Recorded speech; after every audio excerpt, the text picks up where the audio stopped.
বঙ্গবন্ধু কন্যাকে নিয়ে অনেক দোষ ত্রুটি আলোচনা করা হয়।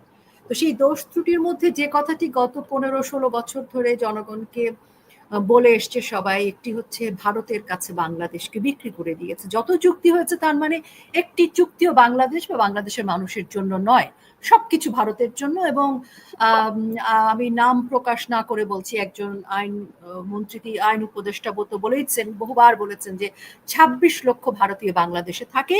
বলা হয় উনি ভীষণ আপোষহীন, ভীষণ একরোখা, ভীষণ স্বাধীন চেতা। উনি কারো চোখ রাঙানিতে ভয় পান না, কারো কথা শুনতে চান না। উনার কাছে যেটা মনে হয় বাংলাদেশের জন্য ভালো, উনি সেটাই করেন। উনি ওয়ার্ল্ড ব্যাংকে পাত্তা দেননি, উনি জাতিসংঘ থেকে শুরু করে মার্কিন সাম্রাজ্য কারো কথায় পদানত হননি, মাথা নত করেননি। উনাকে কেউ মানে ডক্টর ইউনূস আজকে যে যা কিছুর বিনিময়ে ক্ষমতা উৎখাত করে ক্ষমতা দখল করেছে, সেরকম আশ্বাস তো উনাকে বলা হয়েছিল। তিনি বলেছিলেন তিনি অবশ্যই বঙ্গবন্ধুর কন্যা। অবশ্যই। এবং তিনি এক চুলো দেশের প্রশ্নে, সার্বভৌমত্বের প্রশ্নে, মানুষের অধিকারের প্রশ্নে বাংলাদেশের 1 ইঞ্চি জমিও ছাড় তো দেননি, বরঞ্চ ভারত এবং মিয়ানমারের সাথে আন্তর্জাতিক আদালতে মামলা করে নিজের ভূখণ্ডের সমপরিমাণ জলসীমা, সমুদ্র সীমা অর্জন করেছেন।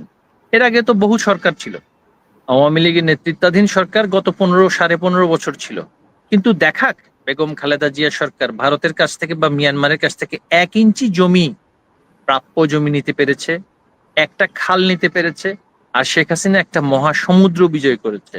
তো সুতরাং আবার বলছে এরা এখন চুক্তি, 26 লক্ষ ভারতীয় বাংলাদেশে কাজ করছে, এই করছে সেই করছে। এই যে একটা আসিফ নজরুল সাহেব যে আইন উপদেষ্টা, হ্যাঁ, তিনি তার মতন ভিন্ন ব্যক্তি মনে হয় বাংলাদেশের ইতিহাসে, ভবিষ্যৎ ইতিহাস লিখতে গেলে কিন্তু সেভাবে লেখা হবে যে যেই ব্যক্তি দায়িত্ব নিয়ে নাম ধরে ধরে, হ্যাঁ, এই যে উদ্ভট কথাগুলোর কথার মধ্যে আমি যাচ্ছি না, 26 লক্ষ ভারতীয় আর 22টা চুক্তি ইত্যাদি ইত্যাদি, এগুলো তো প্রপাগান্ডা করেছে, কিন্তু ড্যামেজটা কোথায় করে দিয়েছে দেখুন। দণ্ডিত জঙ্গি কারাগারে আটকে আছে, তাদেরকে রাতারাতি 24 ঘন্টার মধ্যে ছেড়ে দেওয়া হলো। ধর্ষণ করার পরে তাদেরকে দণ্ড দেওয়া হয়েছে, মৃত্যুদণ্ড দেওয়া হয়েছে, যাবজ্জীবন কারাদণ্ড দেওয়া হয়েছে, তাদেরকে রাতারাতি জামিন ব্যবসা করে ছাড়িয়ে দেওয়া হলো। সন্ত্রাসী, এমনকি আওয়ামী লীগের সময় আওয়ামী লীগ নামধারী যারা সন্ত্রাসী ছিল তাদেরকে রাতারাতি ছাড়িয়ে দেওয়া হলো। জঙ্গিদেরকে কারাগার থেকে কাগজ দিয়ে 24 এই যে 24 আওয়ার্স এর মধ্যে জামিন দেয়া বাংলাদেশের ইতিহাসে কখনো হয়নি। এই আসিফ নজরুল এই 1-2 মাসের মধ্যে এদেরকে ছাড়িয়ে দিয়ে শত শত কোটি টাকা লোপাট করেছে। তারপরে কি হয়েছে দেখুন, সেই সময় থেকে এখন পর্যন্ত বিগত 20 বছরের ইতিহাসে সবচেয়ে বেশি ধর্ষণ হচ্ছে। অর্থাৎ ধর্ষকের জনক এবং হোতা ইউনূস এবং আসিফ, এটাই হচ্ছে বাস্তবতা। জঙ্গিরা আজকে এলাকায় এলাকায় গিয়ে তৌহিদি জনতার নাম করে মসজিদ মন্দিরে আক্রমণ করছে, সাম্প্রদায়িক হামলা করছে। একটা মাজারে গিয়ে সেখানে লাশ কবর থেকে তুলে নিয়ে আগুন দিয়ে জ্বালিয়েছে। আমাদের সনাতন সম্প্রদায়ের শত শত মানুষকে বাস্তুহারা করেছে। আওয়ামী লীগের নেতাকর্মীরা এখন পর্যন্ত 5 আগস্টের পর থেকে 600 জন আমরা তালিকা করেছি সুনির্দিষ্ট নিহত হয়েছেন। পুলিশের সদস্যদেরকে হত্যা করে ঝুলিয়ে রাখা হয়েছে, জ্বালিয়ে দেওয়া হয়েছে। একজন গর্ভবতী পুলিশ কনস্টেবল কাঁদছিলেন, তিনি তিনি তিনি তিনি প্রেগনেন্ট, তাকে যেন ছাড় দেয়া হয়। কিন্তু কোনোভাবেই এই জঙ্গিরা এই তৌহিদি জনতার নাম করে কাউকে ছাড় দেয়নি। এই যে বাংলাদেশকে আফগানিস্তানে পরিণত করা, পাকিস্তানে পরিণত করার নৃশংস কাজটা আসিফ নজরুল গং, এরা কেউই ছাড় পাবে না। সেটা রিজওয়ানা হাসান হোক, সেটা বঙ্গবন্ধু কন্যা থাকলে তো এটা করতে পারতো না, অবশ্যই করতে পারতো না। এবং আমাদের সুনির্দিষ্ট তালিকা আছে ইউনূসের কারা কারা কি করছে। লামিয়া মোর্শেদ বলেন, আর এই যে লুৎফি সিদ্দিকী বলেন, আর এই যে কিছু প্রতারক আমদানি করেছে বাংলাদেশে, আশিক চৌধুরী বলে এক প্রতারক আমদানি করেছে। এই প্রতারক ইভেন্ট ম্যানেজ করে বলছে বাংলাদেশে নাকি বিনিয়োগ আসছে। এই পরশু দিনের খবর, প্রক্টর এন্ড গ্যাম্বল ব্যবসা বন্ধ করে চলে যাচ্ছে। হ্যাঁ, তারা যে সমস্ত বিদেশি বিনিয়োগের কথা বলছে, 1 টাকার বিনিয়োগ দূরের কথা, বাংলাদেশে গত 1 বছরের মধ্যে প্রায় 150টার উপরে গার্মেন্টস ফ্যাক্টরি বন্ধ হয়ে গিয়েছে, অন্যান্য ফ্যাক্টরি উৎপাদন বন্ধ রেখেছে। কেন বন্ধ রেখেছে?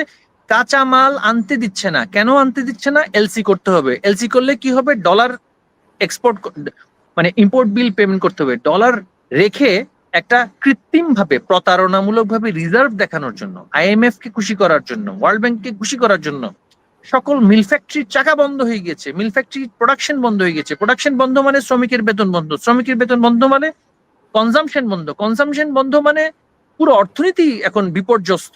একদম শত বিপর্যস্ত। শত মানুষের ব্যাংক অ্যাকাউন্ট ফ্রিজ করে রেখেছে। রেভিনিউ কিভাবে পাবে? এরা তথাকথিত অর্থনীতির কথা বলে, অর্থনীতিবিদ হিসেবে নিজেকে দাবি করে পুরো অর্থনীতিটাকে ধ্বংস করে দিয়েছে। কথায় কথায় বলছে ব্যাংক ডাকাতির কথা। এরা তো কোনো ব্যাংকে ফাইন্যান্সিং করছে না। কেন্দ্রীয় ব্যাংক সিদ্ধান্ত নিয়েছে কোনো ব্যাংকে তারা মানি ফাইন্যান্সিং করবে না। তাহলে কেন্দ্রীয় ব্যাংকের প্রয়োজনীয়তাটাই কি? কেন্দ্রীয় ব্যাংক যদি সেখানে শুধু বসে বসে শুধু ইন্টারেস্ট রেট ফিক্স করে, তাতে তো হবে না, তাই না? এই যে একটা অরাজক পরিস্থিতি চলছে বাংলাদেশে, এর থেকে মুক্তি বাংলার জনগণ শীঘ্রই এই ইউনূস শাহীর বিরুদ্ধে রাস্তায় নেমে অবশ্যই সেই বিজয় আমরা অর্জন করতে পারবো। এখন দর্শক, মজার কথা হলো, কে কে সেফ এক্সিট চাইছেন এই নামগুলো নিয়ে বিতর্ক থাকলেও উপদেষ্টারা বা কিছু নেতারা যে দৌড়ে দৌড়ে ধর্ণা দিয়ে সেফ এক্সিট খুঁজছেন, সেই সংবাদটি নিয়ে কিন্তু কোনো বিতর্ক নেই। মানে জনগণের আস্থা এই সরকারের ওপরে কতটা কম থাকলে, কতটুকু তলানিতে পৌঁছালে সকলেই বিশ্বাস করে যে উপদেষ্টারা পালাতে চাইছে।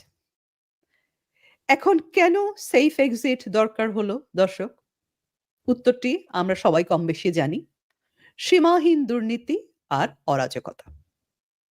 তার চেয়েও বড় ভয়, যেই বিচারহীনতার সংস্কৃতি তারা তৈরি করেছেন, যেই মব সন্ত্রাসকে প্রশ্রয় দিয়েছেন, যেভাবে লক্ষ লক্ষ মানুষকে নির্যাতন করেছেন, অবশেষে তারা বুঝতে পেরেছেন একদিন একই পরিণতি তাদেরও হতে পারে। তাদেরও বাড়িঘর লুটপাট হতে পারে, তাদের নামেও হত্যা মামলা দেওয়া হতে পারে। ঠিক একইভাবে আদালতে, এমনকি বিচার প্রক্রিয়া চলার সময় আদালতেও তাদের উপর হামলা হতে পারে, ঠিক যেমনটি এখন তারা করছে। যেই বিচার ব্যবস্থা তারা স্রেফ ক্ষমতায় থাকার জন্য একেবারে ধরে ধরে ধ্বংস করলেন, যেভাবে পুলিশ বাহিনীকে ধ্বংস করলেন, এবং আজকে যে একটা ইনস্টিটিউশন বাংলাদেশে দাঁড়িয়েছিল কোনো মতে, সেই আর্মি, এখন যেভাবে সেই আর্মিটাকেও ধ্বংসের দ্বার প্রান্তে নিয়ে গেলেন, এই সমস্ত লোকগুলোকে রক্ষা করবে কে? আর পৃথিবীর কোন দেশে তারা নিরাপদ দর্শক? পৃথিবীর কোন দেশে বাঙালি নেই? লন্ডনে, নিউ ইয়র্কে, এখন রোমে, সব জায়গায় জনতার ক্ষোভ এদের প্রতি কোন পর্যায়ে পৌঁছেছে তা তো আপনারা দেখেছেন দর্শক। তো এদের এইসব সেফ এক্সিটের আলোচনায় আমার মনে পড়ে সেই ফ্র্যাঙ্কেনস্টাইন, ডক্টর ফ্র্যাঙ্কেনস্টাইনের কথা। ডক্টর ফ্র্যাঙ্কেনস্টাইন একটি দানব বানিয়েছিল নিজের আদলে, নিজের হাতে। পরে সেই দানবের হাত থেকে পালিয়ে বেড়াতে হলো এবং মরতে হলো ডক্টর ফ্র্যাঙ্কেনস্টাইনকে। মনে আছে দর্শক? এইদিকে জুলাই কুশীলবদের একদল তো খুঁজছে সেফ এক্সিট, আরেকজন কুশীলব মানে তারেক জিয়া খুঁজছেন সেফ এন্ট্রি। আমি কয়েকটা টক শোতে দেখলাম যে অনেকেই বলছেন যে এই যে সেনাবাহিনীর কর্মকর্তাদের উপর গ্রেপ্তারি পরোয়ানা, এই যে আর্মির ভিতরে একেবারে ভিতরে ঢুকে একে ডিসম্যান্টেল করা, একে ধ্বংস করা, এই যে দেশটাকে আরেকবার একটা ভয়াবহ সংকটের মুখে দাঁড় করানো, এর পিছনেও মূল কারিগরদের একজন নাকি তারেক জিয়া। যদিও আমি জানি না এর কতটুকু সত্য, কিন্তু আমার কাছে এসব শুনে মনে হয় যে তারেক জিয়ার অবস্থা আসলে হয়েছে সম্রাট আওরঙ্গজেবের মতো। দর্শক, আপনাদের মনে আছে যে সম্রাট আওরঙ্গজেব তার বাবাকে, শাহজাহানকে গৃহবন্দী করেছিলেন, ভাইদেরকে হত্যা করেছিলেন এবং নির্যাতন করে হত্যা করেছিলেন, কিন্তু জীবনভর তিনি আতঙ্কে থাকতেন, এই বুঝি তার ক্ষমতা চলে যায়। যেই তারেক জিয়া গেল 17 বছরে লন্ডনে তার নিজের পার্টির একটা ব্রাঞ্চকেও এমনকি দাঁড় করাতে পারেননি। আন্তর্জাতিক পলিটিক্সে নিজের মিনিমাম জায়গাটুকু করতে পারেন। এখানে আপনারা জানেন যে যুক্তরাজ্যে অনেক বাংলাদেশি আছে, বেশ কয়েকজন আছে যারা কিন্তু খুবই আন্তর্জাতিকভাবে সুপরিচিত। তাদের কিন্তু ব্রিটিশ রাজনীতিতে একটি জায়গা আছে, কিন্তু সেই মিনিমাম মানে জায়গা তো দূরের কথা, মিনিমাম পরিচিতিটুকুও পর্যন্ত এত বছরে তারেক জিয়া করতে পারেননি। সেই তারেক জিয়া চালাবেন দেশ। আর সবকিছু বাদ দিলাম, তিনি একটা গত 17 বছরে তিনি নিজের উন্নয়নের জন্য, লোকে বলে তার নাকি লেখাপড়া বেশি দূর হয়নি, না হতেই পারে, জীবন সবাইকে নানানভাবে অনেক ধরনের প্রতিবন্ধকতা আসে, সেই কারণে হয়তো ওনার লেখাপড়া হয়নি, কিন্তু এই যে 17 বছরে উনি এখানে তো কত সুযোগ সুবিধা, একটা মিনিমাম ডিগ্রি উনি নিয়ে নিজের উন্নয়ন করতে পারতেন, তাহলে চিন্তা ভাবনাটা আর একটু শানিত হতো হয়তো। কিছুই কিন্তু উনি করেননি। যিনি গত 13 মাসে দর্শক সাহস করে দেশে আসতে পারেননি, এখন তার জন্য সেফ এন্ট্রি কিভাবে এনশিওর করা যাবে? দর্শক, আমার মাঝে মাঝে দুঃখ হয়, আমার মাঝে মাঝে মনে হয় যে একটা বেড়াল নিয়ে উনি ছবি দেন না, তার সেই কোলের সেই হুলো বেড়ালটার সাহস আসলে তার চাইতে বেশি। আমার কাছে মনে হয় যে সময় মতো তিনি সেই হুলো বেড়ালটাকে হয়তো সিংহাসনে বসিয়ে দিবেন, তারপর আরেকটা হাওয়া ভবন বানিয়ে চারিদিকে পরীক্ষা ঘুরে খাটের নিচে লুকিয়ে থেকে থেকে হয়তো দেশ শাসন করবেন। তারেক জিয়া এত বছরেও বুঝতে তার বয়স খুব কম হয়নি, তিনি এত বছরেও এটি বুঝতে ব্যর্থ হয়েছেন যে একজন নেতার সবচেয়ে বড় সেফটি হচ্ছে আসলে তার জনগণ। তিনি বুঝতে ব্যর্থ হয়েছেন যে জনগণের ভালোবাসা চাঁদার বকরার মতো 10% ভাগে পাওয়া যায় না, সেই ভালোবাসা উত্তরাধিকার সূত্রেও পাওয়া যায় না। তারেক জিয়া বঙ্গবন্ধুকে দেখেছেন, শেখ হাসিনাকে দেখেছেন, কিন্তু কিছুই শেখেননি, আফসোস। আমি পত্রিকায় দেখলাম যে আসিফ নজরুল, আমাদের আইন উপদেষ্টা, বলেছেন উপদেষ্টাদের নাকি সেফ এক্সিটের দরকার নেই, বরং বাংলাদেশটিরই সেফ এক্সিট দরকার। আমি আসিফ নজরুলের কোনো কথার সাথেই একমত হওয়ার মতো কিছু গত অন্তত 13 মাসে খুঁজে পাইনি, তবে এই কথাটির সাথে আমি একমত যে আমাদের বাংলাদেশেরই আসলে একটা সেফ এক্সিট দরকার, তবে তিনি যে প্রেসক্রিপশন দিয়েছেন সেইভাবে নয়।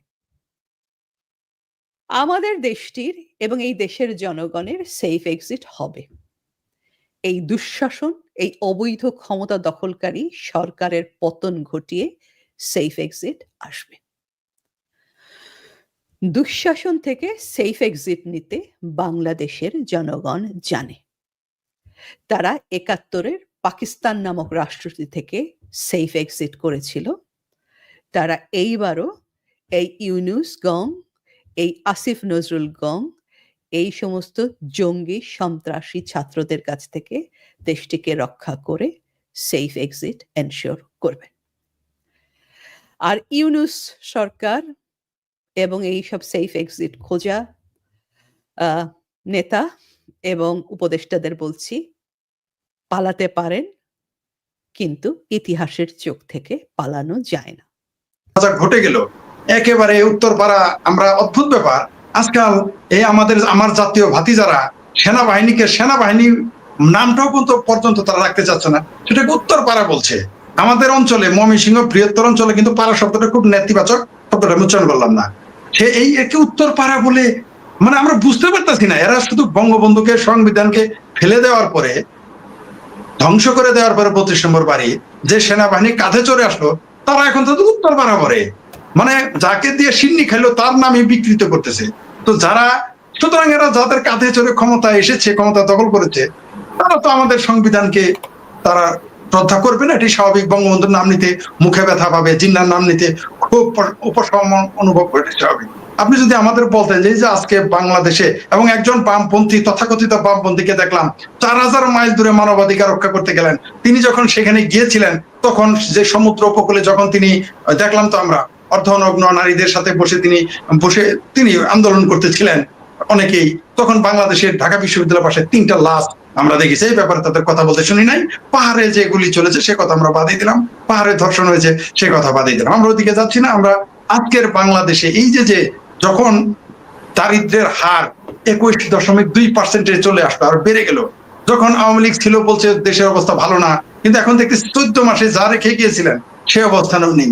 তারপর আজকে আবার আমরা শুনতে পেলাম যে জয় বাংলা স্লোগানকে কেন্দ্র করে পাল্টা ধাওয়া, গুলাগুলি, মারামারির মতো পরিস্থিতি। এগুলো নিয়ে যদি আজকে আমাদের বলতেন। সেই সাথে আমরা শুনেছি এতদিন মোটামুটি ইউকেতে ডিম আন্ডা খাওয়ার পরে, তারপরে আমেরিকাতে ডিম খাওয়ার পরে এখন ইতালিতে তিনি যাচ্ছেন কি খেতে আমরা জানি না। এই বিষয়গুলো নিয়ে যদি একটু আলোচনা করতেন, বিশেষ করে উত্তর পাড়া, তাদের ভাষায়, আমাদের ভাষায় না, আমাদের জাতীয়। অনেক কিছু বলে ফেলেছেন ফরিদ ভাই। জি প্লিজ আপনি বলেন। আমি আসলে সম্প্রতি এটা খুব ভয়ঙ্কর ঘটনা, আমি এটা নিয়ে আসলে শুরু করি। সশস্ত্র বাহিনীর বিরুদ্ধে আসলে যেটা হলো, আমরা দেখেছি যে মোহাম্মদ ইউনূস ক্ষমতা দখল করবার পরেই প্রথমে পুলিশ বাহিনীকে এবং দখলের প্রক্রিয়া হিসাবে পুলিশ বাহিনীকে ধ্বংস করে দিয়েছে, তাদের মনোবল একদম ভেঙে দিয়েছে, 3200 পুলিশকে হত্যা করেছে। তারপর আমরা দেখলাম বিচার ব্যবস্থা বলতে আর কিছু নাই। যখন একজন আসামি কোর্টে যান তখন কিন্তু সেটাই তার সবচেয়ে নিরাপদ আশ্রয়। সেখানে কিন্তু আপনি তাদেরকে মেরে ফেলছেন, তাদেরকে কিন্তু পুলিশ প্রহরায় থাকা অবস্থায় পিটুনি দেওয়া হচ্ছে, আহত করা হচ্ছে, এবং আমরা প্রচুর লাশ পাচ্ছি যারা জেল হাজতে মৃত্যুবরণ করা হয়েছে এবং যাদের শরীরে অসংখ্য মানে হতাহতের দাগ আমরা দেখেছি পরবর্তীতে, এবং বিনা চিকিৎসায় মারা হচ্ছে। মানে আপনার বিচার ব্যবস্থাটা পুরোপুরি শেষ।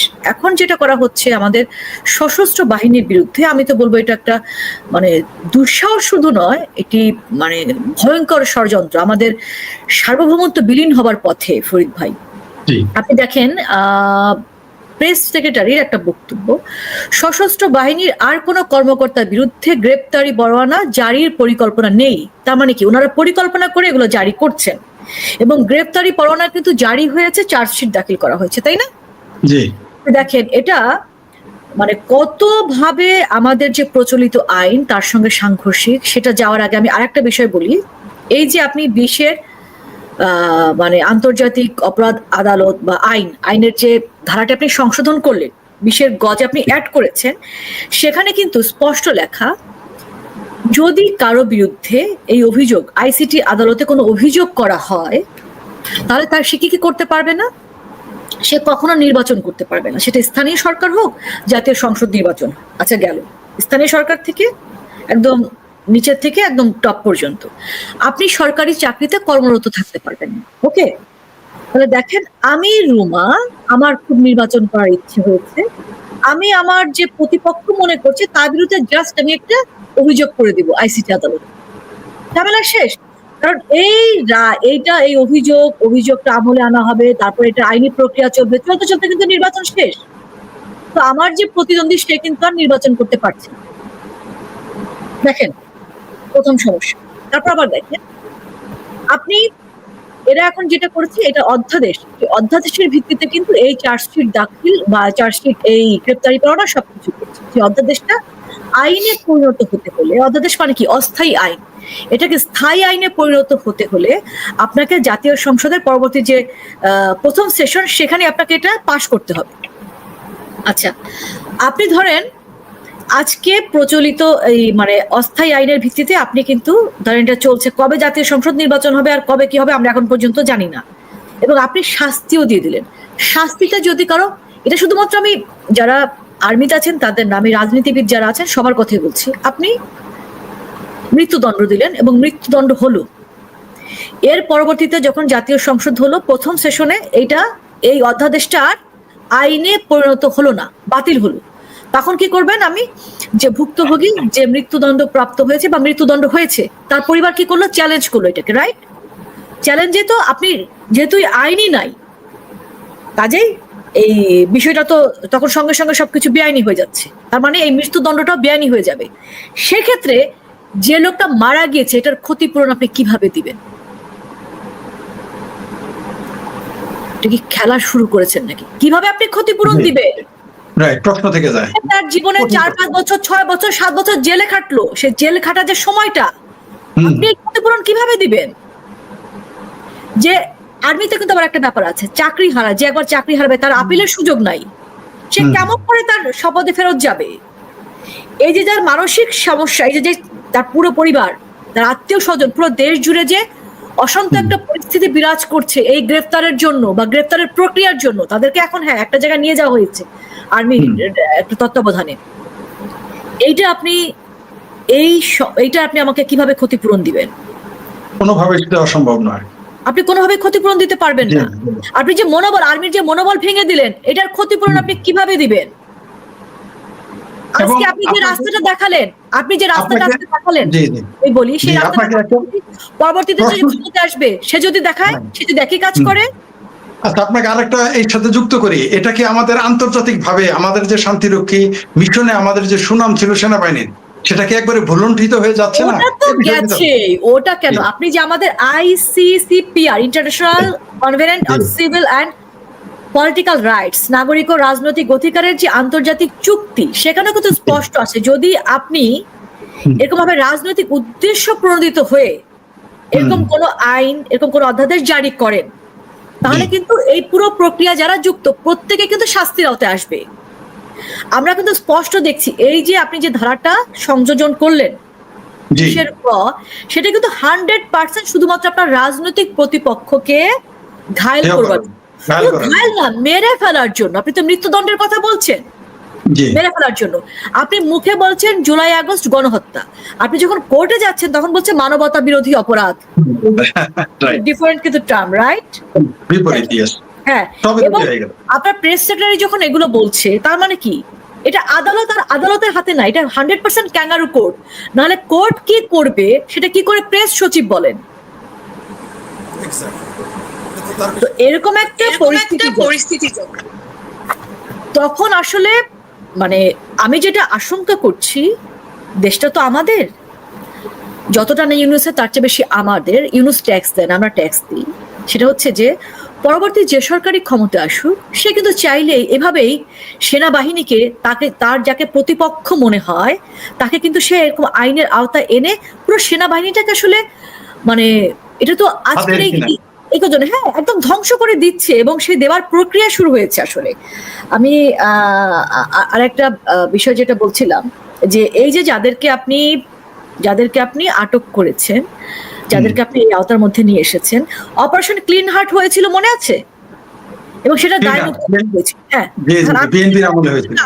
আমি এই দায়মুক্তি এটাকে আমি আবার বাতিল করে দিয়ে আমি আবার তাদেরকে পুনরায় শাস্তির আওতায় নিয়ে আসা হবে, শাস্তির আওতায় নিয়ে আসবো। আমি কিন্তু সেনাবাহিনীর ভেতরকার কথা বলছি। আমরা কিন্তু সর্বোচ্চ সম্মানের জায়গায় শুধু না, আমাদের আস্থার জায়গা, কারণ আমাদের সার্বভৌমত্ব রক্ষার দায়িত্ব তাদের, আমাদের স্বাধীনতা রক্ষার সাংবিধানিক দায়িত্ব আসলে তাদের। সেখানে যদি আপনি হাত দেন, তখন এই রাষ্ট্রের আসলে আর সার্বভৌমত্ব ক্ষুণ্ণ হবার বাকিটা থাকে কোথায়? আপনি দেশটাকে কাদের হাতে তুলে দিচ্ছেন? আপনি যে আমাদের সমস্ত অর্গানগুলোকে ধ্বংস করে দিয়ে দেশটাকে আসলে কি বানাতে চাইছেন? এই যে ব্যর্থ রাষ্ট্র করছেন, আমাদের সংবিধানটাকে ভুলণ্ঠিত করছেন। হ্যাঁ, কি কারণে সংবিধান ভুলণ্ঠিত করছেন? আপনি যখন একটা স্পেশাল আইন করেন, তখন আমরা জানি যে প্রচলিত যে আইনগুলো থাকে সে আইনের চাইতে বেশি মানে অগ্রাধিকার পায় হচ্ছে যেটা স্পেশাল আইন, রাইট? কিন্তু সংবিধান হচ্ছে আমাদের সর্বোচ্চ আইন। সংবিধানে কিন্তু স্পষ্ট বলা আছে যে প্রতিরক্ষা বাহিনীতে যারা আছে তাদেরকে আপনি তাদের যে আইন, তাদের যে প্রচলিত আইন, সে আইনের মাধ্যমে আপনি তাদের বিচার করবেন। তারপর সেই বিচারে সাজাপ্রাপ্ত হলে তার যখন ওই চাকরিটা থাকবে না, তখন আপনি সিভিল আইনে আমাদের যে আইন আছে সেই আইনে আপনি নিয়ে আসতে পারবেন। কিন্তু অলরেডি আপনি গ্রেফতারি পরোয়ানা জারি করে ফেলেছেন, এইটাকে আপনি কিভাবে রিমুভ করবেন? আপনি যে সেনা সদস্যদের, সেনাবাহিনীর কর্মকর্তাদের গ্রেফতারি পরোয়ানা জারি করে ফেললেন, এইটা আপনি কিভাবে আপনি করে ফেলেছেন? আপনি এখন যদি কান ধরে 20 বার উঠবসও করেন তাতে কিচ্ছু যায় আসে না, আপনি করে ফেলেছেন, ঘটনা আপনি ঘটিয়ে দিয়েছেন, ফাঁসি দিলেন, এরপর আপনি কান ধরে উঠবস করলেন, কিছু যায় আসে? আমি তো মরে গেছি রে ভাই। আর ধরে নিলাম যদি সেটা সিভিল প্রশাসনে হতো, তাদের চাকরি চলে গেলে ধরেন 5 বছর পরে আপনি তার বেতন, সবেতনে, সমর্যাদায় ফিরে আনলেন পয়সা দিয়ে, কিন্তু সেনাবাহিনীর কর্মকর্তা তো তাদের ওয়ান টাইম সিস্টেম, চাকরি চলে গেলে আর ফেরত আসা যায় না। তাদের বেলায় তারা কি করবে? আপনি আপিলও করতে পারবেন না। হ্যাঁ, আপিলের সুযোগ নাই তাদের। জি, এই ব্যাপারে তাহলে বিষয়টা কি দাঁড়ালো? না না, সেটাই তো, মানে এটা আমার কাছে স্পষ্ট মনে হচ্ছে যে সমস্ত অর্গান গুলা করবেন। আপনার সহকর্মীকে দেওয়া মানে কি আপনার গালে থাপ্পড় বাকি আছে? আপনি তো আমাকে পথ দেখিয়ে দিলেন যে আপনার গালে থাপ্পড় মারা যায়। জি, মারা যায়। আপনি কিন্তু রাস্তা দেখিয়ে দিয়েছেন। আপনি এটাকে হজম করার মানে কি? সেনাবাহিনী যদি এটাকে হজম করে তার মানে কি? আপনি ভবিষ্যতেও যারা আসবে তাদেরকে আপনি সুযোগ করে দিলেন যে আপনাকে চাইলেই চড়ানো যায়। ইয়েস। হাসনাত যেটা বলেছিল, তাই না? হাসনাত না ওয়াকার, হাসনাত। তখন কিন্তু আমরা কিন্তু তখন প্রতিবাদ জানিয়েছিলাম। আমাদের কিন্তু তখন বুকে রক্তক্ষরণ হয়েছে যে আমাদের এত রেসপেক্টেড একটা বাহিনী, তাকে কোথায় নিয়ে আসা হয়েছে। হাসনাতের মতো একটা বকে যাওয়া একটা রাস্তার ছেলে, সে যখন সেনা প্রধানের বিরুদ্ধে কথা বলে, সেনা প্রধানকে তার সমকক্ষ মনে করে তার ফলোয়ারদের দিয়ে স্লোগান দেয়, তখন কি সেনাবাহিনীর কোনো মর্যাদার থাকে অক্ষুণ্ণ? এবং তারপরে কি করলেন সেনাবাহিনী? এটাকে খুবই তারা আমার কাছে মনে হচ্ছে কৌশলী বা মানে হাসনাতকে একটা শিশুসুলভ আচরণ, সেই আচরণটাকে তারা ক্ষমসুন্দর দৃষ্টিতে দেখেছেন এবং তার ফলে কিন্তু আজকে গ্রেফতারি পরোয়ানা। জি জি আপা, আপনার কাছে আবার আসবো। আমি রোকেয়া আপার কাছে যাচ্ছি। দর্শক অনেকে মেসেজ করতেছে যে আপনি সুন্দর একটা কথা বলেছেন যে এটা আসলে আমরা কোনো নাটক বলুক, যাই বলুক বা স্যাবোটাজ বলুক, কিন্তু ঘটনাটা কিন্তু এখন বুমেরাং হয়ে গেছে। এখন কিন্তু দেশ এবং জাতি এটাকে নিয়ে সামনে চলে আসছে। আমরা সেনাবাহিনীর অবশ্যই সমালোচনা করি তার ভুল কর্মকাণ্ডের, এমনকি আমরা রাজনীতিকদেরও সমালোচনা করি, কিন্তু দিন শেষে তো আমার দেশের রাজনীতি, আমার দেশ পরিচালনা করবে ওই রাজনীতিবিদরাই, এবং আমার দেশের নিরাপত্তার এক নাম্বার যে সংগঠন, এক নাম্বার প্রথম কাতারে যে জান দেওয়ার জন্য প্রস্তুত, সেটা সেনাবাহিনী। আমরা যতই তার সমালোচনা করি, সংবিধানটা তো মাথায় রাখতে হবে, সংবিধানটা মাথার উপরে রেখে আমি বলতে পারি। আবার আসবো আপনার কাছে। জি রোকেয়া আপা, আপনার কাছে আমার প্রশ্ন, আমরা ইদানিং দেখতেছি রাজনীতিবিদেরা প্রথম যেমন এতদিন ভারত সম্পর্কে এতদিন তারা ভিন্নভাবে সমালোচনা করতো বিএনপি, হঠাৎ করে সালাউদ্দিন সাহেব বলতেছে আমরা জানি যে তাকে একটি 3 তারকা বা 5 তারকা হোটেলে রাখা হয়েছিল, এমনকি আমি ব্যক্তিগত ভাবেও জানি তাকে কোথায় রাখা হয়েছিল। সেই চ্যালেঞ্জটা পরে গ্রহণ করবো যখন তারা আমার চ্যালেঞ্জের বিরোধিতা করবে। আমি জানি ব্যক্তিগতভাবে আমার লোক সেখানে উপস্থিত ছিল, আমার লোক সেইখানে তার ওইখানে গিয়ে ফিজিক্যালি তাকে বেড়ে আসছে, সেইখানে সে কোথায় ছিল আমি সব জানি। কিন্তু এই লোকটা যে এখন বলতেছে ভারতে আমাকে পাগলা গারদে রাখা হয়, আসলেই কি বিএনপি পাগল হয়ে গেল এই কথাটা বলে? আর দ্বিতীয় প্রশ্ন, বাংলাদেশের ডিআইজি সাহেব বলেছেন, পুলিশের ডিআইজি, আওয়ামী লীগকে দলে বেরাতে সব দল উঠে পড়ে লেগেছে। এই বিষয়ে একটু আপনার দৃষ্টি আকর্ষণ করতেছি। আরেকটা প্রশ্ন হলো যে আপনার এই পঞ্চগড়ে আমাদের এই জাতীয় ভাতিজারা দুর্নীতি বিরোধী মিছিল করেছে, অথচ একজনকে তো আমরা দেখলাম না যে তাদের শাস্তির আওতায় আনতে। ওই যে একজন টপ করে আসমান থেকে পড়া দরবেশের মতো মনে হয়, ফেরেশতার মতো, সেও 400 কোটি টাকা। আমার আরেক জাতীয় ভাতিজার পিএস 150, 200, 300, 400 কোটি টাকা নিয়েছে। এই ব্যাপারে তারা নিজেরা না করে লং মার্চ করতেছে। 3টা বিষয় যদি একটু বলতেন আপনি প্লিজ।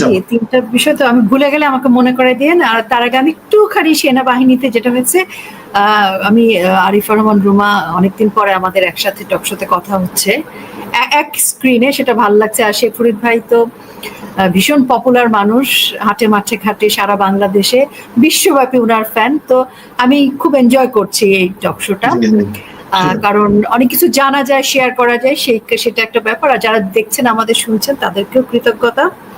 তো আরিফা রহমান রুমা যেটা বলছে আমি কথাগুলোর সাথে খুবই একমত। আমি একটু শুধু যুক্ত করব, সেটি হচ্ছে যে সেনাবাহিনী তো একটা ইনস্টিটিউট, বাংলাদেশের একটা শক্তির জায়গা। সেইখানে বাংলাদেশের সেনাবাহিনী সেনাবাহিনীর সম্পর্কে জাতিসংঘের ভলকার যখন বললেন, যে উনি ইন্টারভিউতেই বলেছেন, যেটা সারা বিশ্ব জানে, যে তাদের কথার কারণে মিশনে যাওয়ার সুযোগ সুবিধার কারণে তারা জুলাইতে কোন রকম দায়িত্ব পালন করেনি। এখানে দুটো বিষয়, যে একটি হচ্ছে যে পদে আছে সেই পদের একটি দায়িত্ব পালন করার নির্দেশনা থাকে, শপথ গ্রহণ করে যে আমি পুলিশে বা আমি র্যাবে বা আমি যেখানে থাকি আমাকে দায়িত্বটা পালন করতে হবে। এখন সেখানে কিন্তু প্রমাণিত হচ্ছে তারা গণপ্রজাতন্ত্রী বাংলাদেশ সরকারের শপথে বাংলাদেশ সরকারের বেতন ভাতা নেওয়া একটি সংস্থা আদেশ পালন করেছেন জাতিসংঘের একজন ভলকারকে। তো সেদিনই তো যখন এটি তথ্যটি এসছে সেদিনই কিন্তু দেশের মানুষের মধ্যে একটি আলোচনা গুঞ্জন তৈরি হয়েছে। যাই হোক, সেটা সম্পর্কে আমি কোনো আলাদা মন্তব্য করব না। এবং তারপরে আমরা দেখলাম এই সকল টোকাই কিশোরদের পাশে তারা প্রোটোকল দিচ্ছেন। সেনাবাহিনীকে আমরা দেখলাম বঙ্গবন্ধুর ভাস্কর্য ভীষণ শক্তি দিয়ে ভাঙচুর করছে। আমরা সেনাবাহিনীকে দেখলাম দাঁড়িয়ে দাঁড়িয়ে দেখছে জনগণ মব আক্রান্ত হচ্ছে। আমরা দেখলাম সেনাবাহিনী হুঙ্কার দিচ্ছে enough is enough, but mob আক্রান্ত হচ্ছে জনগণ। আমি জনগণ বলছি, আওয়ামী লীগের নেতাকর্মীকে মেরেছে, ঠিক আছে, আমি সেটা আলাদা টেবিলে রাখলাম। তারা মনে করছে 5ই আগস্ট পরবর্তী সময় জনগণ একটা বাংলাদেশের নাগরিক আর আওয়ামী লীগের নেতাকর্মী কেউ না, তাদের মারাটা বোধহয় আল্লাহর তরফ থেকে জায়েজ। সেনাবাহিনীর লোকজন দাঁড়ানো, আওয়ামী লীগের নেতাকর্মীও যেমন সন্ত্রাসীর শিকার হয়েছে, মবের শিকার হয়েছে। সেনাপ্রধান জেনারেল ওয়াকারুজ্জামান এক বৈঠকে বসেন তার কয়েকজন সিনিয়র অফিসারদের সঙ্গে। সেখানে নাকি জেনারেল ওয়াকারুজ্জামান বলেন, এটা নর্থ ইস্ট নিউজের নিউজ, যে তিনি চেষ্টা করছেন যেন এই কর্মকর্তাদের বিচার 1952 সালের আর্মি অ্যাক্টের অধীনে হয়। এমনকি পুলিশ ভ্যানে করে আদালতে নেওয়া বন্ধ করারও তিনি নাকি উদ্যোগ নিয়েছেন। তবে সে নর্থ ইস্ট নিউজ বলছে তিনি নাকি এটিও স্পষ্ট করে দেন যে এখনকার যে পরিস্থিতি চলছে সেটা নাকি জরুরি অবস্থা ঘোষণা বা সেনা হস্তক্ষেপের মতো নয়। মানে যা বোঝা যাচ্ছে সেনা প্রধান এক ধরনের এই ইউনূস গভর্নমেন্টকে সম্ভবত এক ধরনের সহযোগিতা বা একটা সমঝোতার নীতি নিয়েছেন। তো এই অবস্থায় সেনাবাহিনীর ভিতরের অবস্থা কিন্তু খুবই খারাপ। সেখানে তীব্র মতভেদ দেখা দিয়েছে। একদল অফিসার বলছেন এই বিচার সেনাবাহিনীর মর্যাদার বিরুদ্ধে, অন্য দল আরেকটি দল আছে সেটি বলছে আইন সবার জন্য সমান, সেনাবাহিনীর জন্য আলাদা আইন হতে পারে না, এটসেট্রা এটসেট্রা। ফলে সেনাবাহিনীর মধ্যে সবচেয়ে ভয়ঙ্কর বিষয়টি হচ্ছে সেনাবাহিনীর মধ্যে এক ধরনের দুই শিবিরে বিভাজিত হয়ে যাওয়া এবং একটা মুখোমুখি অবস্থান তৈরি হয়েছে। এদিকে রাজনৈতিক দলগুলো কি বলছে? সরকারের কিংস পার্টি যেটা এনসিপি সেটা বলছে এই সামরিক কর্মকর্তাদের বিচার বেসামরিক আদালতেই হতে হবে, কারণ অভিযোগগুলো মানবতা বিরোধী অপরাধ, যার বিচার সিভিলিয়ান আইনের মানে আইসিটির আওতাধীন নাকি। আর জামাত এবং বিএনপি এক ধরনের নীরবতার নীতি নিয়েছে। যদিও অনেকেই বলছেন, এটা আমি গত কয়েকটি টক শোতে দেখলাম যে বেশ কয়েকজনই বলছে যে এই যে অবস্থাটা সৃষ্টি হয়েছে এর পেছনে সম্ভবত তারেক জিয়ার একটি ভূমিকা রয়েছে। অবশ্যই এগুলো সবই শোনা কথা, আমি জানি না এটার সত্য বা অসত্য। এদিকে 9ই অক্টোবর বিকেলে জানা যাচ্ছে, এটাও নর্থ ইস্ট নিউজ রিপোর্ট করছে, যে ডিজিএফআই এর এক সিনিয়র কর্মকর্তা এক মার্কিন কূটনীতিকের সঙ্গে নাকি বৈঠক করেছিলেন। সেখানে এই পুরো বিষয়টি নিয়ে আলোচনা হয়েছে বলে জানা গেছে। তো দর্শক, এটি সত্য হলো এখান থেকে বোঝা যায় যে ঘটনাটি শুধু বাংলাদেশের আভ্যন্তরীণ নয় বা সেনাবাহিনীর ভিতরের নয়, এটি আন্তর্জাতিক মনোযোগ, যেটি আন্তর্জাতিক কুশীলব যারা ছিলেন তাদের মনোযোগও এখন এর দিকে। তো সরকার বলছে এটাই এখন নাকি সময় আইনের শাসনকে কার্যকর করার, মানে আইনের শাসনের 12টা 14টা বাজিয়ে তারা এই কথা বলছেন এখন। কিন্তু বেশিরভাগ মানুষ যা বলছে, যেটা আমরা দেখছি সেটা হচ্ছে তারা বেশিরভাগ মানুষ মনে করছে এটা আসলে ইউনূস সরকারের রাজনৈতিক কৌশল, যার লক্ষ্য সেনাবাহিনীকে দুর্বল করে নিজেদের অনুগত লোক সেখানে বসানো। আর মানুষ এটাও বলছে যে আইসিটি একসময় জামায়াতের বিচার করেছিল, যুদ্ধ অপরাধীদের বিচার করেছিল 1971 সালের মানবতা বিরোধী অপরাধের জন্য। সেই ট্রাইব্যুনাল এখন সম্পূর্ণভাবে জামাতের নিয়ন্ত্রণে, এবং তাদেরই কূটকৌশলে এই সমস্ত কিছু আজকে সেনাবাহিনী আর সরকার যে মুখোমুখি দাঁড়িয়ে যাচ্ছে।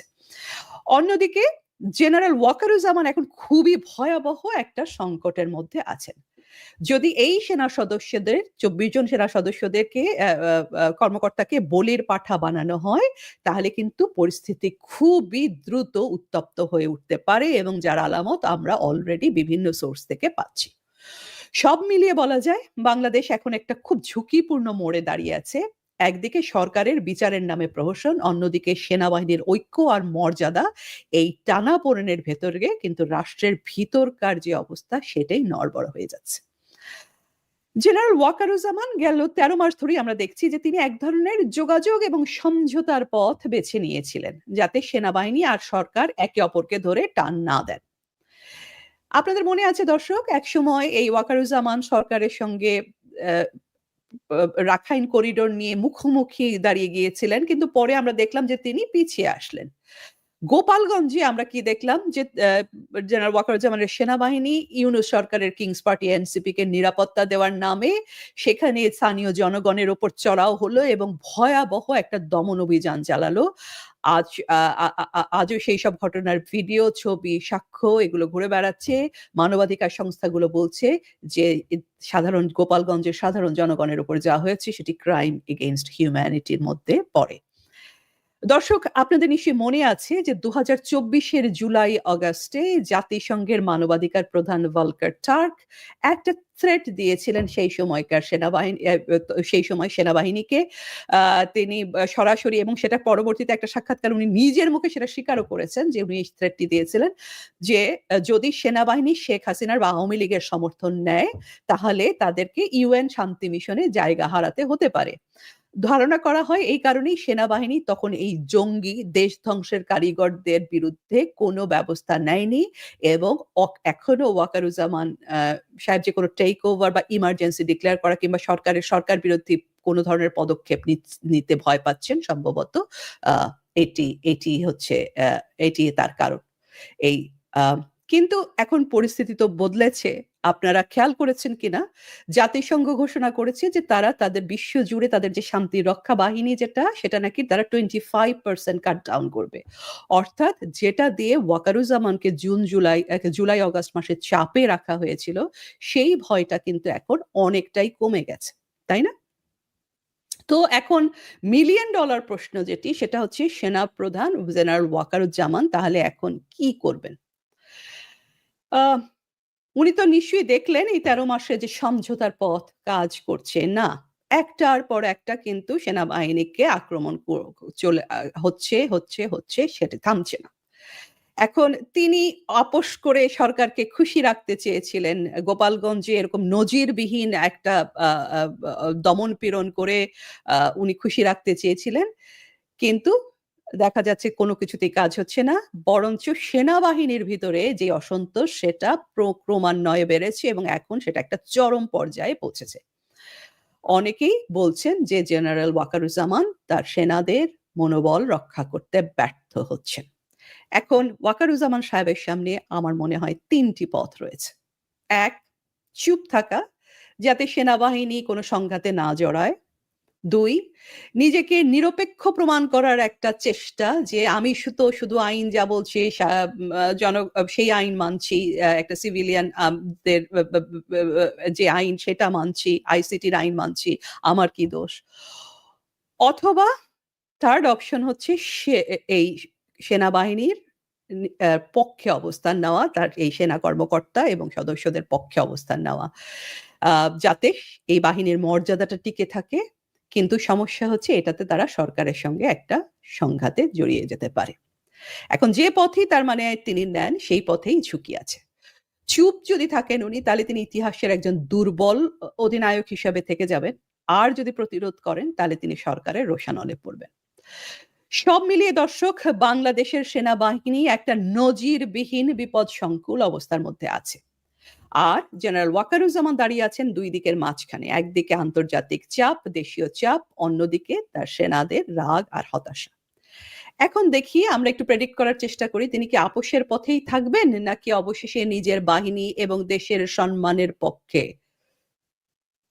একবারের জন্য হলেও উনি দাঁড়াবেন। তো এখন যদি ওয়াকারুজ্জামান সাহেব এই 24 কর্মকর্তাকে আইসিটিতে বিচারের জন্য তুলে দেন তাহলে কি হবে? প্রথমত দর্শক, সেটি হবে সেনাবাহিনীর জন্য একটা ভয়াবহ বার্তা যে তোমাদের শাসক বদলালে তোমরাও একদিন আসামি হয়ে যাবে। তাতে বাহিনীর ভেতরে বিশ্বাস এবং মনোবল এবং চেইন অফ কমান্ড একদম ভেঙে পড়বে। অফিসাররা ভাববে আজ যারা ইউনূস সরকারের পক্ষে কাজ করছে কাল তারাই তো বিচারের সম্মুখীন হতে হবে। এইভাবে সেনাবাহিনীর শৃঙ্খলা আর পেশাদারিত্ব পুরোপুরি ধ্বংস হয়ে যাবে। দ্বিতীয়ত, আইসিটি এখন এমন একটি আদালত যার উপরে জনগণের কেন কারোই কোনো রকম আস্থা নেই। আমরা আমাদের গেল কয়েকটি প্রোগ্রামে আপনাদেরকে জানানোর চেষ্টা করেছি যে আইসিটিতে আসলে কি হচ্ছে, বিচারের নামে কি প্রহসনটি হচ্ছে। যে একটা মিনিমাম নিরপেক্ষতার যে একটা আবরণ রাখা আইসিটি সেটিও রক্ষা করতে ব্যর্থ হয়েছে। এখন এই জেনারেল ওয়াকারুজ্জামান যদি নিজেই তার অফিসারদের সেই আদালতের হাতে তুলে দেন, তাহলে তিনি কি স্বীকার করছেন? স্বীকার করছেন, হ্যাঁ, এই আদালতই এখন আমাদের বিচার করবে, আমরা কিচ্ছু বলতে পারবো না। এটা যে কেবল একটা সেনাবাহিনীর আত্মসমর্পণ তাই নয়, এটা আসলে রাষ্ট্রের সামরিক মর্যাদার পতন। তৃতীয়ত, রাজনৈতিক দিক থেকে এটা কিন্তু একটা আত্মঘাতী সিদ্ধান্ত। কারণ একবার কোনো না কোনো দিন আওয়ামী লীগ ক্ষমতায় ফিরবে, তখন কি হবে? তখন গোপালগঞ্জের ঘটনাটিকে কিন্তু তারা তুলে আনবে সেনা কর্মকর্তাদের বিরুদ্ধে মানবতা বিরোধী অপরাধের উদাহরণ হিসাবে, এবং একটি মামলা যদি তারা চালু করে, তখন ওয়াকারুজ্জামান কি করবেন? বা সেনাবাহিনী বা তখন কি করবেন? তখনকার সেনাপ্রধানই বা কি করবেন? তো জেনারেল ওয়াকারুজ্জামান যদি আজ এই বিচারকদেরকে অনুমোদন দেয়, এই বিচারকে অনুমোদন দেন, তাহলে কাল তার নিজের সই করা নথি তার সহকর্মীদের বিপক্ষে প্রমাণ হিসেবে ব্যবহৃত হবে। অর্থাৎ তিনি আজ নিজের হাতে নিজের বাহিনীর ভবিষ্যতের কবর খুঁড়বেন। চতুর্থত, আন্তর্জাতিকভাবেও কিন্তু তার অবস্থান দুর্বল হয়ে পড়বে। আগে তার উপর জাতিসংঘের শান্তিরক্ষা মিশনের যেই হুমকি ছিল যে হাসিনার পক্ষে গেলে মিশন হারাবে, এখন যেহেতু জাতিসংঘ নিজেই সেই মিশনের অংশগ্রহণ কমিয়ে দিচ্ছে, তাহলে এই ভয় তো আর কার্যকর হওয়া উচিত নয়। তবুও তিনি এখনো সেই পুরনো ভয়ে আটকে আছেন।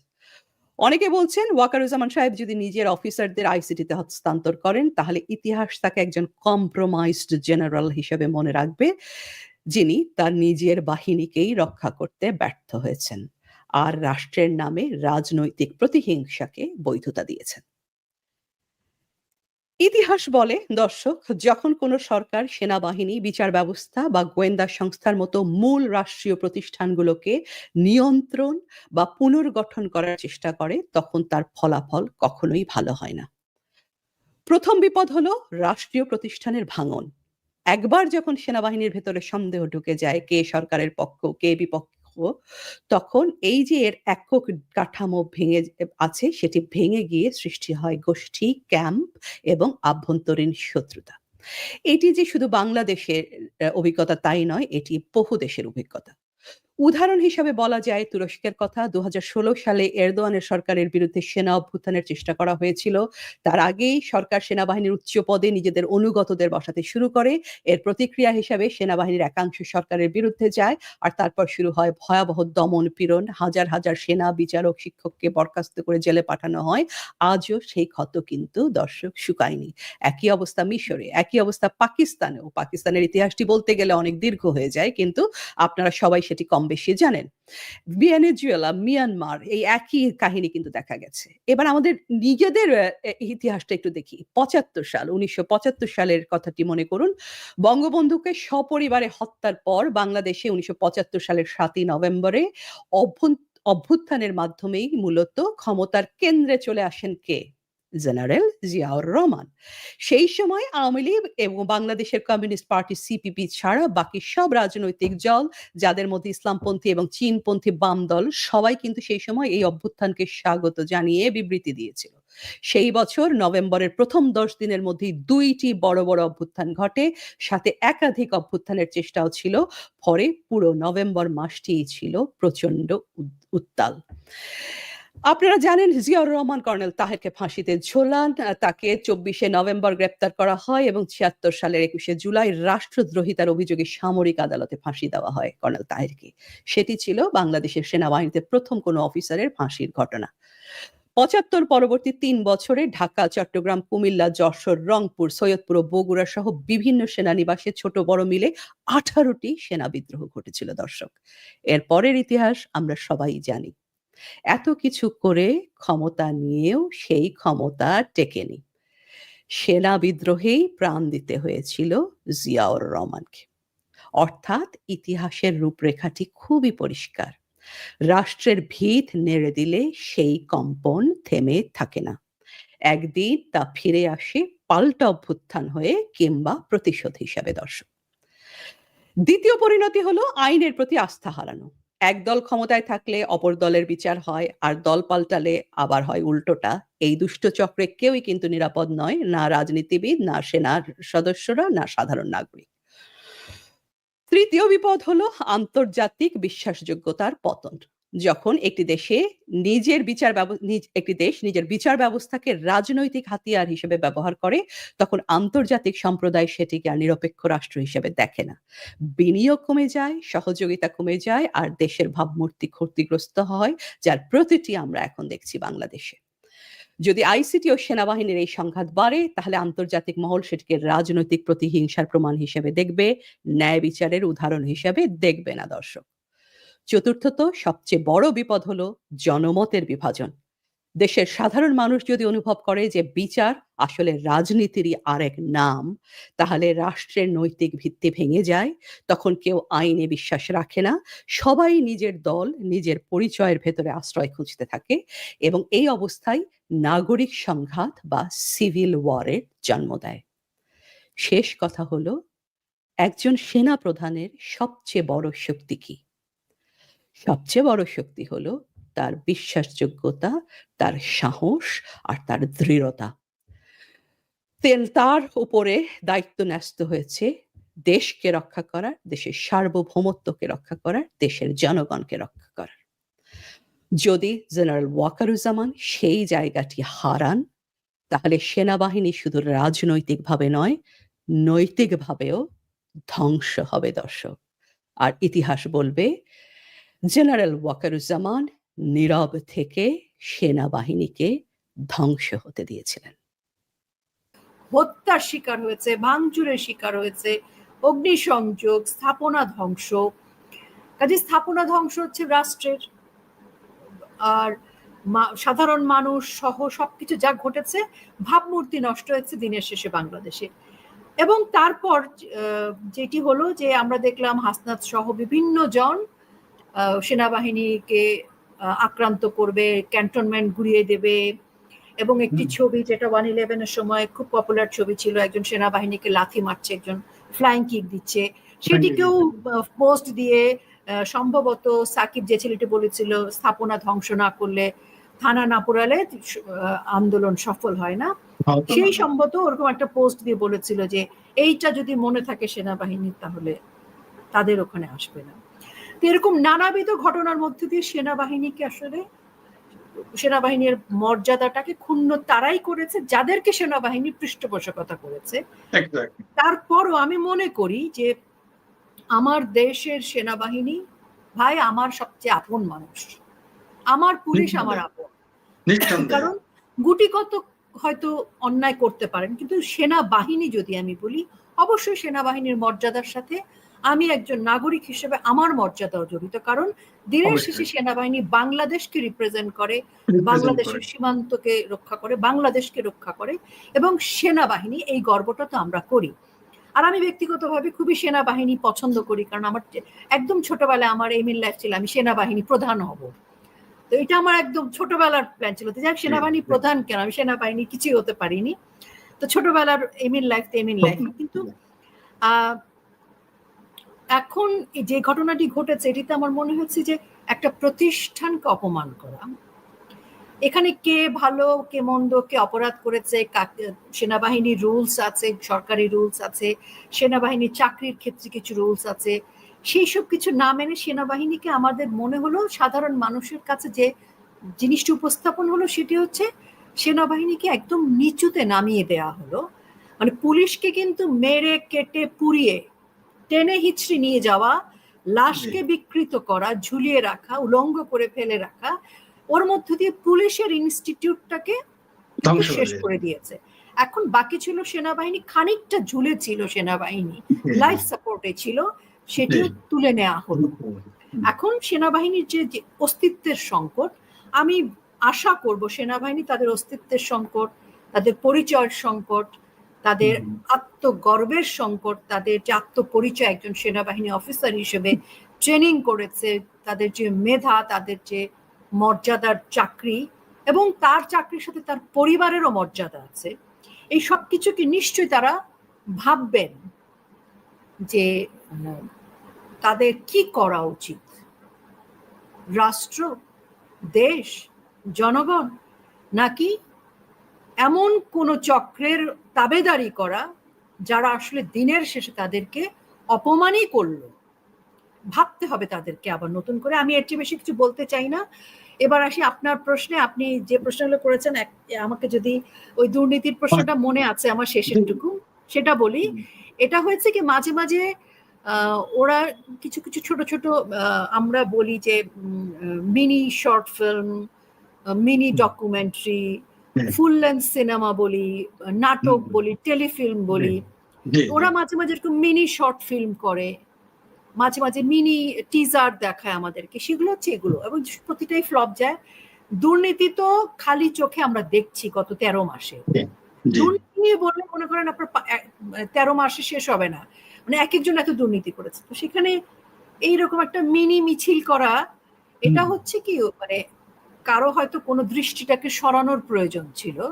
তারা যখন কোনো খারাপ কাজ করে তখন সেটাকে দৃষ্টি সরানোর জন্য অন্য কিছু করে, এবং সেটা নিয়ে আমরা একটু আলোচনা করি, তারা ততক্ষণে ওই কাজটা করে ফেলে। মানে এক বাড়িতে শীত কাটে যখন, সে বাড়িতে সবাই আসে, ওই বাড়িতে আগুন লেগেছে, চোর এসছে, এটা করে। আর অন্য চোররা কিন্তু গ্রামের অন্য সাইডের বাড়িগুলা, ধরুন উত্তর পাড়ায় যখন, সরি উত্তর পাড়াটা কোইন্সিডেন্টালি হলো, উত্তর পাড়ার গ্রামের বাড়িগুলাতে চুরি তামারি করছে, শীত কাটছে, তো সবাই এটা নিয়ে ব্যস্ত দিকে যাচ্ছে লোকজন। দক্ষিণ পাড়ায় যে আসলে শেষ করে দিচ্ছে ওটা কিন্তু খবর নাই। তো এটা হচ্ছে ওদের সবসময় কনস্পিরেসি। আর আরেকটা যেন কি বলছিলেন আপনি? জি, ওই যে বলতে চাই যে ওই যে বিএনপি নেতা সালাউদ্দিন সাহেব বলেছেন তাকে নাকি ভারতে পাগলাগারদে রাখা হয়েছিল। তো জানি না, এখন আসলে আমি শ্রদ্ধা রেখে বলতে চাই, আমি সবসময় রাজনীতিবিদদের শ্রদ্ধা করি, কারণ দেশ রাজনীতিবিদরাই চালাবেন।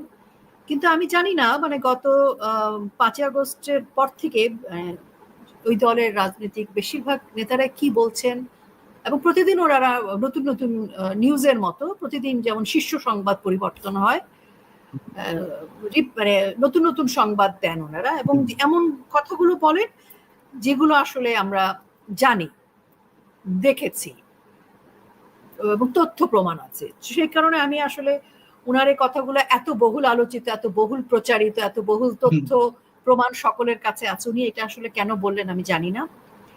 একইভাবে ওনাদের ভারপ্রাপ্ত চেয়ারম্যান তারেক রহমান সাহেব ওনার ইন্টারভিউতে কয়েকটা কথা বলেছেন যেগুলো তথ্য প্রমাণ সবার কাছে আছে। তো আমি জানি না কেন আজকে সেনাবাহিনীদের প্রতি এত আক্রোশ। আমি ইন্টারভিউর একটি প্রসঙ্গ একটুখানি আনতে চাই আবার। তারেক রহমান সাহেব ইন্টারভিউতে উনার উপর যে নির্যাতন হয়েছে সেটা নিয়ে উনি খুব উষ্মা প্রকাশ করেছেন শীতল ভাবে। তো এই উনার নির্যাতনের সাথে কিন্তু বাংলাদেশ আওয়ামী লীগের কোনো সম্পৃক্ততা নেই। আমরা সকলেই জানি তারেক রহমানকে কারা সেই সময় কি করেছে, উনি কোথায় মুচলেখা দিয়েছেন, কেন দেশে আসতে পারেন না। তো সেই বিশেষ বাহিনীর প্রতি তার যে একটা আক্রোশ আছে, আমরা জানি না। ইন্টারভিউটাও হলো, উনিও ইউনূস সাহেবের সাথে মিটিং হলো, তারপর দেখছি সেনাবাহিনীর উপরও কেন জানি ঠাডা পড়তেছে বারবার।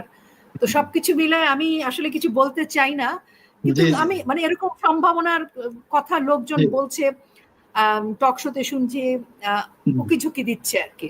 মানে আপনি কি বলতে চাচ্ছেন যে তারেক রহমানের সেই সাক্ষাৎকারের পরেই উত্তর পাড়ায় এরকম আসমানি বালা নাজিল হচ্ছে, যার কারণে 25 জন আসামি, এটা বলতে চাচ্ছেন আপনি, বা আপনি কি মনে করেন এরকম কিছু? আসলে আমরা তো সবাই অবস্থার সাথে জুড়ে জুড়েই কথা বলি, বা রাজনীতি তো তাই, অবস্থা তো তাই, এখানে এটা ঘটছে তো সাথে সাথে ওটা ঘটছে। তো এখন উনার একটা আক্রোশ দেখলাম, উনার আক্রোশের পরপর যাদের প্রতি উনার একটা আক্রোশ আছে সেখানে আমরা দেখলাম একটুখানি ঝামেলা হচ্ছে। উনি বললেন ওনার ক্যান্টনমেন্টের বাড়িটি নিয়ে নেওয়া হয়েছে। ক্যান্টনমেন্টের বাড়িটি তো আসলে আওয়ামী লীগ নেয়নি, নিয়েছে কারা, এই সবকিছু মিলিয়ে, এবং আমার মনে হয় যে কোথাও বোধহয় কিছু একটা। জি, ধন্যবাদ আপনাকে। আবার আপনার কাছে আসবো। এবার আমি আরিফা আপার কাছে যাবো। আপা, আপনি একজন শিক্ষিকা, সুতরাং আপনার কাছে এবার আমি যে প্রশ্নটা করবো এটা আপনার ছাত্র বিষয়। শিক্ষিকা, গবেষক, রাজনৈতিক বিশ্লেষক। না, আমি ঠিক আছে, ওটা জানি। গবেষক হিসেবে আমি তার উত্তর চাচ্ছি না, কারণ আমি এমনি বললাম, আমি মানে গবেষক হিসেবে তো তার আলাদা আলোচনা, সেটা তো ব্যাপক, সেটা না। আমি একজন শিক্ষিকা হিসেবে আপনি কি মনে করেন আজকে যে ছাত্ররা মানুষকে শুধু রাজনীতিবিদদের অশ্রদ্ধা করতেছে, পুলিশকে অশ্রদ্ধা করতেছে, সেনাবাহিনীকে অশ্রদ্ধা করতেছে, এমনকি শিক্ষকদের অপমাননা করতেছে, অথচ এই ছাত্রদের জন্য কিন্তু আমরা তথাকথিত জুলাই আন্দোলনে শিক্ষকদেরকে আন্দোলন করতে দেখেছি। তো ছাত্ররা হঠাৎ করে এমন কেন হয়ে গেল? এরা শুধু সংবিধানকেই ভুলণ্ঠিত করতেছে না, স্বাধীনতাকে, মুক্তিযুদ্ধ, শিক্ষককেও তারা অপমান করতেছে। সবচেয়ে মজার বিষয়, জুলাই আন্দোলনে, জুলাই সন্ত্রাসী আন্দোলনে যে শিক্ষকটা বলেছিলেন যে কি এই মৃত্যু প্রত্যক্ষ আমার নয়, তিনি এখন জাপান থাকেন। এই বিষয়ে যদি একটু আপনি শিক্ষক হিসেবে আপনার মতামত চাইছি, গবেষক বিশ্লেষক শিক্ষক হিসেবে আপনি। আমার খুব পছন্দ হয়েছে প্রশ্নটা। আমি একটা কথা বলি মাঝে মাঝে, যে আমরা যারা শিক্ষক, বিশেষ করে বাংলাদেশে, এটা স্কুল শিক্ষক হোক একদম বিশ্ববিদ্যালয় পর্যন্ত যদি আমি বলি, বিশেষ করে আমি তো আসলে টিচার্স এডুকেটর, মানে আমার স্টুডেন্টই আসলে শিক্ষক। আমার শিক্ষকরা অধিকাংশই বাংলাদেশের মাধ্যমিক শ্রেণীর শিক্ষক, এবং মাধ্যমিক শ্রেণীর যারা বিশেষ করে বেসরকারি স্কুলের, তাদের যা বেতন ভাতা সবকিছু মিলে এটা খুব একটা স্ট্যান্ডার্ড না আর কি, খুব মানে আমাদের আমার ছাত্ররা, আমার ছাত্রছাত্রীরা কষ্ট করে চলেন। এবং আমি একটা লেখাতেও লিখেছিলাম যে আমাদের ছাত্ররা বা আমার সহকর্মীরা বা আমাদের শিক্ষকরা, আমরা এই জুঁই ফুলের মতো সাদা ভাতের সঙ্গে আমাদের শিক্ষার্থীদের যে শ্রদ্ধা ভালোবাসা, ওটাকে মেখে আমরা খাই, ওটা দিয়ে আসলে আমরা জীবনযাপন করি। এবং সেইখানটায় আপনি আসলে একদম মানে সপটে আসলে আঘাত করেছেন এবং শেষ করে দিয়েছেন। একজন আমাদের ছাত্রদের আসলে যে বয়স, যারা আসলে আজকে এই ঘটনাটা ঘটিয়েছে, আমরা দেখেছি যে শিক্ষকের গলায় জুতোর মালা দিয়েছে। অনেক শিক্ষককে হয়তো আমাদেরও ভালো লাগতো না, সবার মানে টিচিং স্টাইল হয়তো পছন্দ হতো না, এবং অনেকের হয়তো রাজনৈতিক মতাদর্শ আমাদের পছন্দ হতো না, কিন্তু আমরা আসলে এই ধরনের কোনো ঘটনা কখনো ঘটাই নেই। এই কারণে আমাদেরকে প্রলুব্ধ করা হয়নি। যখন বাংলাদেশের রাষ্ট্র ক্ষমতার আগেও দখল হয়েছে, এরকম পরিস্থিতিতে আমরা গিয়েছি, কিন্তু যারা ষড়যন্ত্রটা তখন করেছে, তখন অন্তত তারা এই স্কুল শিক্ষার্থীদের অ্যাটলিস্ট বা কলেজ পর্যন্ত তাদেরকে একটু সাইডে রেখেছে, তাদেরকে দিয়ে। এবং এদের এই বয়সী ছেলে মেয়েদের আসলে যেই তাদের মেন্টাল যে গ্রোথ, তাতে এটা তো অ্যাডোলেসেন্স পিরিয়ডের ছেলে মেয়ে সবাই, তাদের কিন্তু এত কিছু ডিপলি চিন্তা করবার ক্ষমতা নাই, তৈরি হয়নি। তাদের কাছে আবেগটাই মুখ্য, এবং তাদেরকে খুব সহজেই কিন্তু প্রভাবিত করা যায়। আমাদের নিজেদের সন্তানও আছে, সবাই তো শিক্ষক না, বাট নিজের সন্তানের ক্ষেত্রে চিন্তা করে দেখুন, আপনার যে অ্যাডোলেসেন্স পিরিয়ডের বাচ্চাটা, যার বয়স 14, 15, 16, 17, 18, 19, তাকে কিন্তু আমাদের ছোটবেলায় আমাদের প্যারেন্টসরা এতটা বুঝেন নাই, আমরা কিন্তু বুঝি। আমরা কিন্তু তাদেরকে খুব কৌশলে তাদের জায়গায় নিজেকে নিয়ে আমরা তাদেরকে ফিল করার চেষ্টা করি, বোঝার চেষ্টা করি, তাই না? তো আপনি বলেন যে কি সহজে তাদেরকে প্রলুব্ধ করা যায়, এবং তারা কিন্তু কোমল থাকে, তারা নিষ্পাপ থাকে। তো সেই জায়গাটাকে এইভাবে পুরো শিক্ষা ব্যবস্থাটাকে ধ্বংস করে দেওয়া হয়েছে। এরপরে কোনো দিনও কোনো আত্মসম্মান বোধ আছেন এমন কোনো ছাত্র সে কি শিক্ষক হতে চাইবে? কারণ দেখেন, আমি আরিফা রহমান রুমা, আমি আওয়ামী রাজনৈতিক আদর্শে বিশ্বাস করি। হয়তো রোকেয়া প্রাচী আপা, আমি ধরলাম উনি বিএনপির রাজনৈতিক আদর্শে বিশ্বাস করেন। এখন আমার ছাত্র যারা, তাদের মধ্যে নানা ধরনের রাজনৈতিক মতাদর্শে বিশ্বাস, ছোট তৈরি হয় মাত্র, হ্যাঁ থাকতে পারে। তাহলে সে কি, তাহলে আমি কি তাহলে দেখে নিবার মতো করে, যখন আমি রোকেয়া প্রাচীর ছাত্রী, তাহলে কি আমি তাকে এক হাত দেখে নিব এইভাবেই? তাহলে এই যে প্রচলনটা শুরু করে দিয়েছে মোহাম্মদ ইউনূস, যিনি নিজে একজন পেশায় শিক্ষক, ওনার হাত দিয়ে কিন্তু বাংলাদেশের শিক্ষকরা সবচাইতে বেশি অসম্মানিত হয়েছে, অপমানিত হয়েছে, নির্যাতিত হয়েছে। এবং সে নির্যাতনের যে প্রক্রিয়া ছিল আমরা দেখেছি, আমার একটা মনে আছে, হাতটা হাতুড়ি দিয়ে ছেঁচে দিয়েছে শিক্ষকের তাৎক্ষণিক হার্ট অ্যাটাক হতে দেখেছি, তাই না? সঙ্গে সঙ্গে হার্ট অ্যাটাক উনি মারা গিয়েছে, নিতে পারেন নাই। এটা নেওয়া যায় না। কারণ আমি আমার শিক্ষকতার জায়গা থেকে বলছি, আমি কিন্তু যখন ইউনিভার্সিটিতে পড়ি, তখন আমাদের ট্রেনি টিচার হিসাবে স্কুলে পাঠানো হয়েছিল। আমি 6 মাস কিন্তু স্কুলে শিক্ষকতা করেছি। আমি সেই অনুভূতিটা জানি, ওই বাচ্চাদেরকে কেমন লাগে। হ্যাঁ, আমার এখনকার শিক্ষক হয়তো অনেক সিনিয়র, তাদেরকে আমার সন্তানের মতো লাগে না। আমি প্রাইভেট ইউনিভার্সিটিতে পড়িয়েছি, তাদেরকে আমার সন্তানের মতো লেগেছে। অবশ্যই। এবং এই যে মানে তারা এক একজন এক এক আদর্শের ছিল, আমি কিন্তু দু চোখে দেখতে পারিনি। আমার ওই যে সহানুভূতি, ওই যে মমত্ব, ওই যে মানে তখন আমি মা হয়ে গিয়েছি। আমি যখন শিক্ষক, শুধু শিক্ষক থাকিনি আমি, একদম আমি জি। মা এবং শিক্ষক দুটো মিলে আমি একাকার হয়ে গিয়েছি। আমি দুটো সত্তাকে আমি আলাদা করতেই কখনো পারিনি। আপনার যখন ৩-৪টি সন্তান হয়, একেকজন সন্তানের স্বভাব চরিত্র একরকম থাকে। এক এক রকম হয়, কাউকে জি। কম ভালোবাসতে পারে? পারে না না, কিন্তু। সম্ভব না। তো আমরা শিক্ষক হিসেবে সেই জায়গাটা ছিলাম। আমার না সে পানি চলে আসে চোখে, আমি সরি। সেই জায়গাটা একদম শেষ করে দিয়েছি ইউনূস। যেহেতু আমার ছাত্ররা অনেকে ফোন করেছে আমাকে, যারা এভাবে অসম্মানিত হয়েছে এবং কেঁদেছে আমার কাছে। ১ জন ২ জন না। বাংলাদেশের, যেহেতু আমি ওপেন ইউনিভার্সিটির শিক্ষক ছিলাম, বাংলাদেশের অধিকাংশ শিক্ষক কিন্তু সরাসরি আমার ছাত্রছাত্রী। নিঃসন্দেহে। হ্যাঁ, তারা হাউমাউ করে কেঁদেছে ফোন করে। নিতে পারে না এটা। এবং এই জায়গায় ইউনূস নিয়ে এসেছে। শুধুমাত্র সে আমাদের মানে রাষ্ট্রের যে শক্তি সেগুলো ভেঙে দিয়েছে তা না। আমাদের সমস্ত জায়গায় আপনার যখন শিক্ষক যখন এই অবস্থায় চলে যায়, তখন আপনি কেমন করে এই রাষ্ট্রকে পুনর্নির্মাণ করবেন? কার হাত দিয়ে করবেন? আপনার সেনা কর্মকর্তা কার হাত দিয়ে হবে? আপনার পুলিশ কর্মকর্তা কার হাত দিয়ে হবে? কার হাত দিয়ে হবে? রাজনীতিবিদ কার হাত কার দিয়ে হাতে হবে? হবে? জি, কার জি। হাত দিয়ে করবে? আজকে যে দুষ্টু হাসনাত, আজকে যে বোকেজার সার্জিস, কার হাত দিয়ে হবে? আজকে যে প্রেস সেক্রেটারি প্রেস বিজ্ঞপ্তি দিচ্ছেন, কার হাত দিয়ে তৈরি হবে? কার হাত দিয়ে তৈরি হবে? কার হাত দিয়ে তৈরি হবে? হ্যাঁ, বিশ্ববিদ্যালয়ের শিক্ষক যারা, আমি এটা বলি যে যারা আমরা বিশ্ববিদ্যালয়ের শিক্ষক, আমরা কি করি? আমরা আসলে আমাদের ছাত্রদেরকে ওই অর্থে পড়াই বলাটা ঠিক না। আমরা তাদেরকে স্বপ্ন দেখতে সাহায্য করি। আমাদের মেইন ফোকাস থাকে ওইটা। আমরা ইউনিভার্সিটি লেভেলের একজন ছাত্র-ছাত্রীকে তার ভেতরে সে যেহেতু স্বপ্ন দেখতে পারে, স্বপ্ন দেখতে পারলে তখন সে স্বপ্নের পিছে ছুটবে। আমার মেইন কাজ সেটা। বাট স্বপ্ন স্কুলে দেখা, জি। স্কুলে কিন্তু তা করি না। স্কুল কলেজে আমি এইচএসসি লেভেল পর্যন্ত বলছি, মাধ্যমিক শ্রেণীতে, তখন আমরা তাকে কিন্তু ইনফরমেশন দিই। এবং ইনফরমেশন। আমি যখন আমার বাচ্চা স্কুলে পড়ে তখন একদম ছোট, তো স্কুলের টিচার একটা ভুল করেছে, আমি কারেক্ট করে দিচ্ছি। আমার বাচ্চা আমার কথা রিসিভ করছে না, নেয়নি। না, এটা মিস বলেছে। এবং এটা হ্যাঁ, কিন্তু এটাই হবে। হ্যাঁ, এটা মিস বলেছে, সো এটাই কারেক্ট। ইয়েস, মিস ওটাই কারেক্ট হবে। সেই জায়গাটা শেষ করে দিয়েছে। এক্সাক্ট। সেটা আসলে ধ্বংস করে আমি সেই মিসকে, আমার সেই টিচারকে, আমি যখন গায়ে হাত তোলার এই দেয়ালটা আমার যখন ভেঙে গেছে, এই শ্রদ্ধা ভক্তির যে দেয়াল ছিল বা শ্রদ্ধা ভক্তির যে আমাদের একটা চেইন ছিল, সেটা যখন ভেঙে পড়েছে, তখন এই ছাত্রটা কি করে ওই সাঁকোটা পার হবে বলেন তো? সাঁকো তো ভেঙে গেছে অলরেডি। রাইট। ঠিকই বলেছেন। জি আপনি খুব আবেগপ্রবণ হয়ে গেছেন, আমি দেখলাম যে আপনি এই জন্যই আপনাকে আমি প্রশ্নটা করেছিলাম। কারণ ছাত্র শিক্ষকের যে একটা সম্পর্ক, সেটা পিতামাতার ঊর্ধ্বে। আমি আমার পিতামাতার চাইতে শিক্ষকদেরকে বেশি শ্রদ্ধা করেছি, আপনারাও করেছেন, অনেকেই করেছে, যেটা এখন আর আমরা খুঁজে পাচ্ছি না।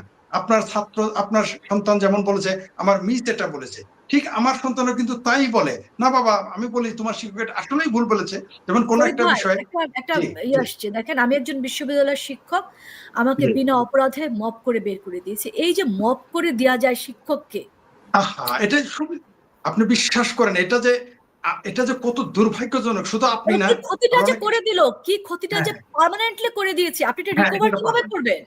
না, এটা সম্ভব না। আপনি কিভাবে রিকভার আপনি করবেন?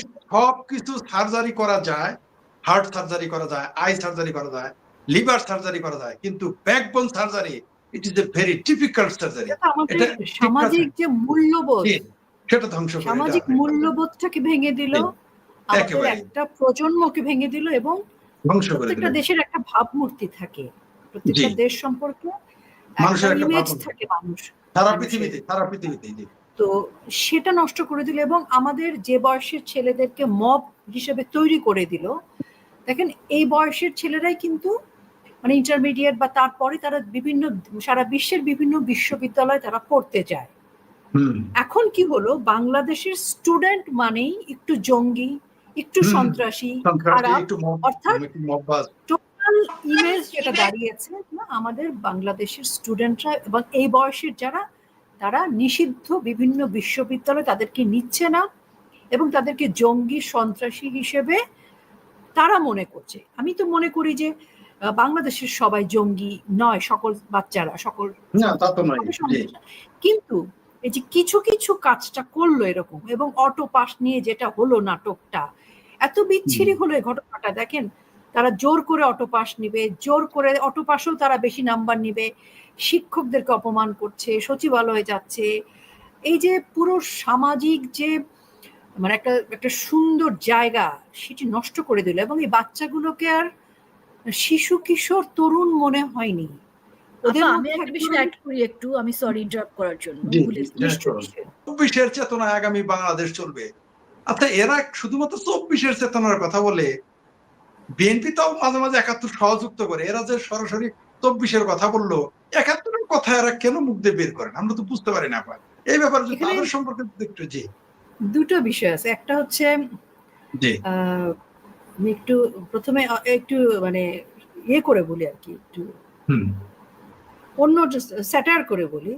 24-এর কথা বলে কেন, 24 ওনারা ডলার পাউন্ড পাইছে আন্দোলন করতে গিয়ে। হ্যাঁ, আর নর্মালি বাংলাদেশে ধরেন আন্দোলন যারা করে ভাড়া খাটে 2000 টাকা, 500 টাকা, 300 টাকা, 100 টাকা, হুম, এক প্যাকেট খিচুড়ি, একটা মোজো, যে বলছে না সিঙ্গার আর মোজোর জন্য জি, আসছে জি, একটা বাচ্চা, খুব জি, পপুলার জি, হলো। জি। তো সেইখানে ধরেন এই মুহূর্তে আপনি কি বলে তারা ডলার পাউন্ড পাইছে 24-এর আন্দোলনে। তো 24-এর আন্দোলনটা আকর্ষণীয়।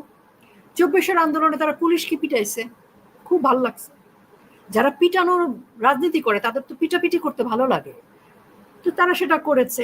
তারা নারীদের বিষয়ে যত নারীদের উত্থানকে ঠেকাতে পেরেছে, কারণ তাদের হেফাজতে 13 দফার মধ্যে একটা দফা ছিল যে নারীরা ক্লাস 8-এর বেশি পড়বে না, মনে আছে নিশ্চয়ই আপনাদের। তো সেই জায়গা থেকে 24টা তাদের জন্য ভালো, এবং তারা 71-এ যাবে না, কারণ 71-এ পাকিস্তানের রাজাকার আল বদর আল শামস পাকিস্তান হানাদার বাহিনীর দোসর ছিল, তারা পরাজিত হয়েছিল। ওই পরাজিত গ্লানি থেকে তারা বেরোতে পারছে না। 71-এ তাদের মানে বাংলাদেশের মানুষকে হত্যা করতে ভালো লেগেছে, ধর্ষণ করতে ভালো লেগেছে, সেটা তো পারছে না। নারীদের পদানত করতে ভালো লেগেছে। এখন ধরেন বঙ্গবন্ধু কন্যা যখন সরকার চালিয়েছেন, তিনি নারীদেরকে ক্ষমতায়িত করেছেন। নারীরা জজ ব্যারিস্টার হয়েছে, মানে কোথায় যায়নি নারীরা যে পরিমাণ মানে অর্থনৈতিক চাকা নারীর হাতে ছিল। তো এখন যারা 4টা বউ ঘরে রাখতে চায়, তারা তো প্রথম দিকে অগস্ট মাসে কিন্তু এই ফায়ার টেস্ট, অ্যাসিড টেস্টটা করেছিল যে একজন পুরুষ 4টা বিয়ে করলে ভালো হবে, খরচ দেওয়ার ক্ষেত্রে অনেক বোঝানোর চেষ্টা করেছে, ব্লা ব্লা ব্লা। সেটা খুব একটা ওয়ার্ক করেনি, বা হয়তো ভবিষ্যতে করবে। এখন 4টা বিয়ে করবে সে, বউরা কি একজন রান্না করবে, একজন এটা করবে, একজন কি অশ্লীল ভাবে সেগুলো চার ব্যাখ্যা বউ করবে। একসঙ্গে রাখবে, 4টা বিয়ে বেশি করতে পারবে। তো এইগুলো আমি আর ওই জায়গায় গেলামই না। কিন্তু এখন মেয়েরা চাকরি করবে, যে মেয়ে চাকরি করে সেই মেয়ে 4 নাম্বার বউ হবে? এখন এই সমস্ত কারণে মেয়েরা যখন যদি বোঝে চাকরি করতে পারে, তো তারা তো পদানত করতে পারবে না। তো এই অনেক কারণে বঙ্গবন্ধু কন্যার প্রতি তাদের রাগ, নারীরা কেন ক্ষমতায়, এই জন্য 24-এ তারা যত রকমের আকাম কুকাম, যত রকমের অন্যায় অবিচার করার লাইসেন্স তারা পাবে, এবং ডলার পাউন্ড সহ তারা এই বিনিময়ে তারা আন্দোলন করে, তাদের তথাকথিত আন্দোলন করেছে, যেটা আমরা বলি যে জুলাই জঙ্গি সন্ত্রাসী, এটা একটা হামলা। এবং ধরেন এখন তারপর আমরা দেখলাম যে মেয়েরা শুধু ওন্না পড়লে হবে না, সেই কেক খাওয়ার ওখানে দেখলাম যে ওন্না পড়লে শুধু হবে না, পুরা মোজা টোজা পরে সব ঢেকে ফেলতে হবে। হ্যাঁ, মেয়েরা ঢেকে পড়বে, আমার মা খালাদেরকে আমি দেখছি বোরখা পরে, এটা তার ইচ্ছা, তার স্বাধীনতা। আমি বলছি না যে কেউ একদম পুরো ওপেন হয়ে থাকবে, সেটাও তার স্বাধীনতা। আমি কোনোটার পক্ষে বিপক্ষে বলতে চাই না, আমি চাই যে ওই নারীটি কি চায়। এখন ওদের অনেক রকমের দুঃখ যন্ত্রণা আছে, আওয়ামী লীগের প্রতি অনেক রকমের দুঃখ যন্ত্রণা আছে, শিক্ষিত মেয়েদের প্রতি অনেক কিছু আছে, এবং তাদের মধ্যে যে নারীরা যারা আছে ওই সমস্ত গোষ্ঠীর সাথে, সে নারীরাও কিন্তু এদের দ্বারা মাথাটা পুরোটাই মোটিভেটেড।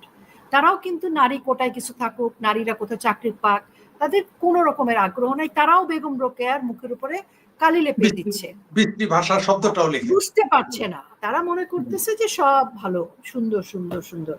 আপা একটু অ্যাড করে এখানে অ্যাড করতে হবে, তারা কি বুঝতেছে, তাদের যে একটা এখন যেটা শুরু হয়েছে, এই ইউনিভার্সিটির ছাত্রীদেরকে তাদের ভেতরকে মোটিভেটেড করা হচ্ছে এইটা বলে, মানে একটা ন্যারেটিভ ছেড়ে দেওয়া হয়েছে।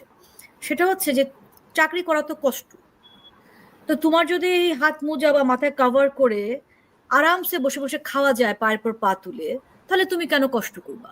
এটা কিন্তু মেয়েদের মধ্যে স্প্রেড হয়েছে। হ্যাঁ, চলছে। এখন এই যে আপনি যে কথাটা বললেন যে যখনই তুমি চাকরিটা করবা না, তোমার যখন অর্থনৈতিক স্বাধীনতাটা থাকবে না এবং তুমি যখন ফুলি ইসলামের পথে এইভাবে চলতে চাইবে, তখন তোমার বরের হাজবেন্ডের বাকি খায়েশগুলো কিন্তু মেটানোতে তোমার সাপোর্ট থাকতে হবে। তুমি কিন্তু ঘর থেকে হাজবেন্ডের অনুমতি ছাড়া শুধু বাইরে যাওয়া না, তুমি এরপরে তোমার এই মানে ওটাকে কি বলে যেন, যাদেরকে সাথে নেওয়া যায়, যাদেরকে যেসব পুরুষের সঙ্গে আমি যেতে যাই, মাহারাম পুরুষ, মাহারাম ছাড়া চলতে পারবেন না। আপনি যখন আরামসে মার্কেটে মার্কেটে ঘুরে ঘুরে এটা সেটা শপিং করছেন, এই মাহারাম ছাড়া আপনি যেতে পারবেন না। এটা কিন্তু একটার পর একটা আসবে, একটার পর একটা আসবে। কাজে আজকে যে ছাত্রীরা যাদের মাথা ধোলাই হয়ে গেছে অলরেডি এবং তারা অন্যদেরকে ধোলাই করছো, তারা কিন্তু এটা একটু চিন্তা করবে। তাদের তো এই তারা বুঝতেই পারছে না, একদমই বুঝতেই পারছে না। এবং এরা বুঝলে কি আর জুলাই আগস্ট ঘটে? আর একটা জিনিস কি, এদেরকে যদি বোকা বানানো যায়, তাহলে এদের যে সন্তানরা হবে, এই সন্তানদেরকেও তারা আরো বিষ দিয়ে দিয়ে মাথার মধ্যে আরো একটা স্পয়েল জাতিতে পরিণত হবে। তো এখন এরকম তারা চায় তাদের মতো করে তারা এটা আফগানিস্তান বানাবে, এটা তাদের মানে তারা এমন এক পাকিস্তানের ঢঙে সাজাবে, এটাকে তারা একটা জঙ্গি রাষ্ট্র, পাকিস্তানের এটা তারা পুরা মানে তাদের মানে কিন্তু আপা এরা রাষ্ট্রে পরিণত করবে। পাকিস্তান ভিসা ফ্রি করে দিয়েছে, আফগানিস্তানে যেতে ভিসা লাগে না, কিন্তু এরা তো দেখি ইন্ডিয়া থেকে শুরু করে ইউরোপের ভিসা চায়। এরা তো ওই দুই দেশ ভালোবাসে, ওই দেশে কেন যেতে চায়? ওদের কাছে আকর্ষণীয় লাগছে এরকম যে পাকিস্তান হলে ওরা প্লেনে করে সৌদি আরবে যাবে ভিক্ষা করতে, ওটা আকর্ষণীয় লাগছে। আমাদের এর আগে একটা কথা বলছিলেন, কথার মাঝে আসলে বললে ভালো হতো আমার, সেটা হচ্ছে যে ভিসা পাচ্ছে না ছাত্ররা যে বিভিন্ন জায়গায়। এটা কিন্তু শুধু ছাত্ররা না, আমরা বোধহয় জানি অন্যরাও পাচ্ছে না। হ্যাঁ, বাংলাদেশের যে গ্রিন পাসপোর্ট, এটাতে ভিসা দেওয়া হচ্ছে না। বিদেশে গিয়ে ভালো করছিল, কিন্তু আমাদের প্রজন্ম যখন শিক্ষায় কিন্তু বিদেশি শিক্ষায় পিছিয়ে যাচ্ছে, আমাদের ভাবমূর্তি নষ্ট হচ্ছে, তাতে আসলে দিনের শেষে কি হচ্ছে, বাংলাদেশ রাষ্ট্রটা জঙ্গি উগ্র মৌলবাদের রাষ্ট্র। এখানে মেয়েরা নিরাপদ না, মেয়েদের প্রতি যে মানে ভায়োলেন্স গুলো হচ্ছে, প্রতিদিন ধর্ষণ হচ্ছে, এসব কিছু মিলে বাংলাদেশের যে ইমেজ ক্ষতি হলো, এটা বহু বছর লাগবে সেটাকে ঠিক করতে। এবং প্রজন্মের পর প্রজন্ম, কয়েক প্রজন্ম কিন্তু এই পয়জন ক্যারি করবে। অনেক বড় ক্ষতি হয়েছে, আমাদের সম্মানের ক্ষতি, নামের ক্ষতি, ধর্মের ক্ষতি, সবকিছু শেষ করে দিয়েছে একটাই লোক, ইউনূস। তার মেয়ে কিন্তু খোলামেলা কাপড় পরে ঘুরতেছে, ওটা কোনো সমস্যা না। মৌলবীদের ট্যাটু এমন কোনো জায়গায় নাই যেখানে ট্যাটু নাই, ওগুলোতে সমস্যা নাই। ইউনূস সাহেব কাউকে জড়ায় ধরলে কোনো সমস্যা নাই, ইউনূস সাহেব সবকিছু করতে পারছেন না, সাথের নারীরা সবকিছু করলে কোনো প্রবলেম নাই, উনি তাদের সাথে চলাফেরা করে, তাদের অন্য নিয়ে কোনো সমস্যা নাই, আমাদেরও সমস্যা নাই। কিন্তু এই প্রবলেম কিন্তু আমাদের না। কিন্তু আমি বলছি, উনি যে সকল গোত্রকে এম্পাওয়ার্ড করেছেন, ক্ষমতার শীর্ষে নিয়ে গেছেন, যাদের সাথে হ্যান্ডশেক করেছেন, তাদের কাছে আমাদেরকে অনিরাপদ করেছেন। সেই জঙ্গি উগ্র মৌলবাদকে যে তিনি ডিপ স্টেটের কাছে সাথে আমাদের বাংলাদেশটা বিকিয়ে দেওয়ার জন্য, ওই ক্ষমতায় বসবার জন্য যা যা দাসখত দিয়েছেন, তার বিনিময়ে উনি বাংলাদেশকে 100 বছর পিছিয়ে দিয়েছেন। জি, আপনার কাছে শেষ একটা প্রশ্ন, তারপরে আমি আবার আমাদের গবেষক হিসেবে পরে আপনার কাছে একটা উত্তর নিব। আপনি রাজনীতিক হিসেবে একটা কথা বলেন, এই যে আজকে যে শেখ হাসিনা এবং জয় বাংলা স্লোগানের কারণে কনসার্টে গোলাগুলি হলো, এই বিষয়টাকে আপনি কিভাবে দেখতেছেন? এই বিষয়টা হচ্ছে কি, জয় বাংলা, হ্যাঁ হ্যাঁ বলো বলো বলো বলো না। আপনার কাছে দুইজনের কাছেই থাকবে প্রশ্ন, আগে রুকে আপা বলেন, আর তারপর আপনার কাছে যাচ্ছে। জয় বাংলা তো মানে হৃদয়ের মধ্যে গাথা। আমাদের যে ব্রেইনে যে সেলগুলো আছে, ওই সেলের ভিতরে আছে, আমাদের যে ব্লাড সার্কুলেশন হয় সেখানে আছে। এখন ধরেন মুক্তিযুদ্ধের সময় এরকম আছে যে এখানে গুলি ধরে রেখেছে, বলছে জয় বাংলা মানে বলতে দিবে না, কিন্তু শুধু জয় বাংলাই বলেছে, জানে গুলি করবে, গুলি খাইছে কিন্তু জয় বাংলা। তা আমাদের ব্লাডের মধ্যে তো ওই রক্তটা আছে, আমাদের হৃদয়ের মধ্যে ওই রক্তটা আছে, মাথার মধ্যে ওইটাই আছে। কাজে জয় বাংলা কতক্ষণ আটকে রাখবে? মানুষের মুখ দাবায় রাখতে পারবেন না এই বাঙালিকে। বঙ্গবন্ধু বলছিল যে এই বাঙালি মরতে শিখেছে। এটা আজকে আমাদের এক কলকাতার এক দাদা বলেছিলেন কথাটা, উনিও একটা কথা বলেছেন, বঙ্গবন্ধু তো বলেছেন, উনার কথাটা আমি বলি, উনার বাবা উনাদের বাড়ির সামনে দিয়ে আগরতলায় মুক্তিযোদ্ধারা যেত, 100 জন যেত, জি। ফিরে আসতো 30 জন। তো তখন ওনারা বলেছিলেন যে ওরা সোলজার না, হয়তো কৃষক, কিন্তু ও মরতে শিখেছে। কারণ জি। বঙ্গবন্ধু 7ই মার্চের ভাষণটাও শুনেছে, ওখানে বঙ্গবন্ধু বলেছে আমরা মরতে শিখেছে, আমাদের কেউ দাবায় রাখতে পারবে না। এখন ওই কৃষকের ব্রেনে তো ওটা চলে গেছে। তো আমাদের রক্তে জয় বাংলা আছে, আমরা শেখ হাসিনার কর্মী। এইরকম জি। কনসার্ট, এই তো সবে শুরু, জি। জি। এটা শুরু, আরো জি, হবে। ধন্যবাদ। জি, জয় ধন্যবাদ বাংলার আপনাকে। আটকানো আপনি যাবে না।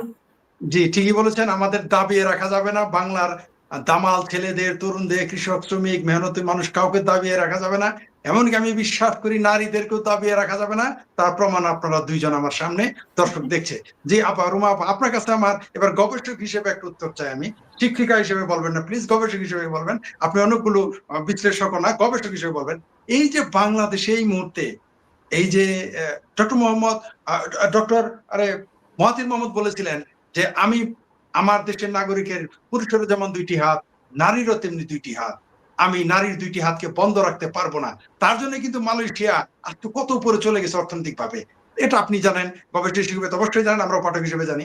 তাহলে এই যে আজকে যে নারী 18 লক্ষ নারী বেকার হয়ে গেল, এবং আপনি জানেন যে বাংলাদেশে বেইজ যখন খুব খুশি হয়ে গেল বাংলাদেশে মার্কিন বেইজ হচ্ছে, তখনই আবার একটা খবর আসলো যে ইরান থেকে মার্কিন বাংলাদেশ অভিমুখী যে তেলের জাহাজ তার উপর নিষেধাজ্ঞা দিল। তো এই যে একই সাথে নারীদেরকে শিক্ষা তো পিছিয়ে দিচ্ছে, এমনকি নারীদের চাকরি চলে যাচ্ছে, 21 থেকে 21% প্লাস মানুষ দরিদ্র হয়ে গেছে এই বছর। পাশাপাশি এই যে এই যে যেটা বললাম যে তেল, মার্কিন তেল, এই যে তেলের উপরে যে নিষেধাজ্ঞা দিল, এইবার আমাদের বাংলাদেশে ডক্টর ইউনূস, যাকে আমি আদর করে আদম ব্যাপারী বলি, এবং তিনি তো তাই, এইটা যদি তিনি যদি থাকেন আরো 14 মাস, আমাদের দেশের পরিস্থিতি কি হতে পারে নারী এবং বেকারত্ব নিয়ে আপনি যদি একটু আমাদের সংক্ষিপ্তভাবে বলতেন, কারণ আমাদের অনুষ্ঠান একেবারে শেষ দিকে, আমরা 4-5 মিনিট আছে। জি প্লিজ। এক বাক্যে বলবো, দেশটা আসলে আর বাংলাদেশ থাকবে না, নামে হয়তো থাকতে পারে, একদম না। মানে তার আর কোনো সুযোগ নেই। এবং মোহাম্মদ ইউনূসকে পাঠানোই হয়েছে এই কারণে। মোহাম্মদ ইউনূস অ্যাকচুয়ালি ব্রিজিং করে দিয়েছেন সেই পরাশক্তির সাথে আমাদের মৌলবাদ শক্তির। হ্যাঁ, জাস্ট ব্রিজিং করেছেন। ওনার কাজটা ছিল এই, ওনাকে তৈরি করা হয়েছে এই কারণে, শহীদুল আলমকে তৈরি করা হচ্ছে এই কারণে। আপনি দেখেন শহীদুল আলমকে নিয়ে কি পরিমাণ আপনার মিডিয়াতে কিছু হইলো, ওই যে জারা নামের যে মেয়েটা, তাকে তৈরি করা হয়েছে এই কারণে। এরা প্রত্যেকেই দীর্ঘদিনের, এবং মার্কিন প্রেসিডেন্ট ডোনাল্ড ট্রাম্প নিজের মুখে বলেছেন, আমরা কি ইতিপূর্বে মার্কিন কোন প্রেসিডেন্টের মুখে এরকম কোনো কথা শুনেছি যে এই কান্ট্রিতে আমাদের এত টাকা লগ্নি করা হয়েছিল এই কাজে? হ্যাঁ, 29 মিলিয়ন ডলার উনি যেটা বলেছেন, যেটা উনি কাগজে কলমে পেয়েছেন। অত্যন্ত ভালো করে জানি যে এইসব কাজ আসলে সবসময় চেকের মাধ্যমে হয় না। হ্যাঁ, এটা সবসময় প্রমাণ রাখা হয় না। তো তার বিনিময়ে যে পয়সা হয়েছে, এবং আমি বলবো না যে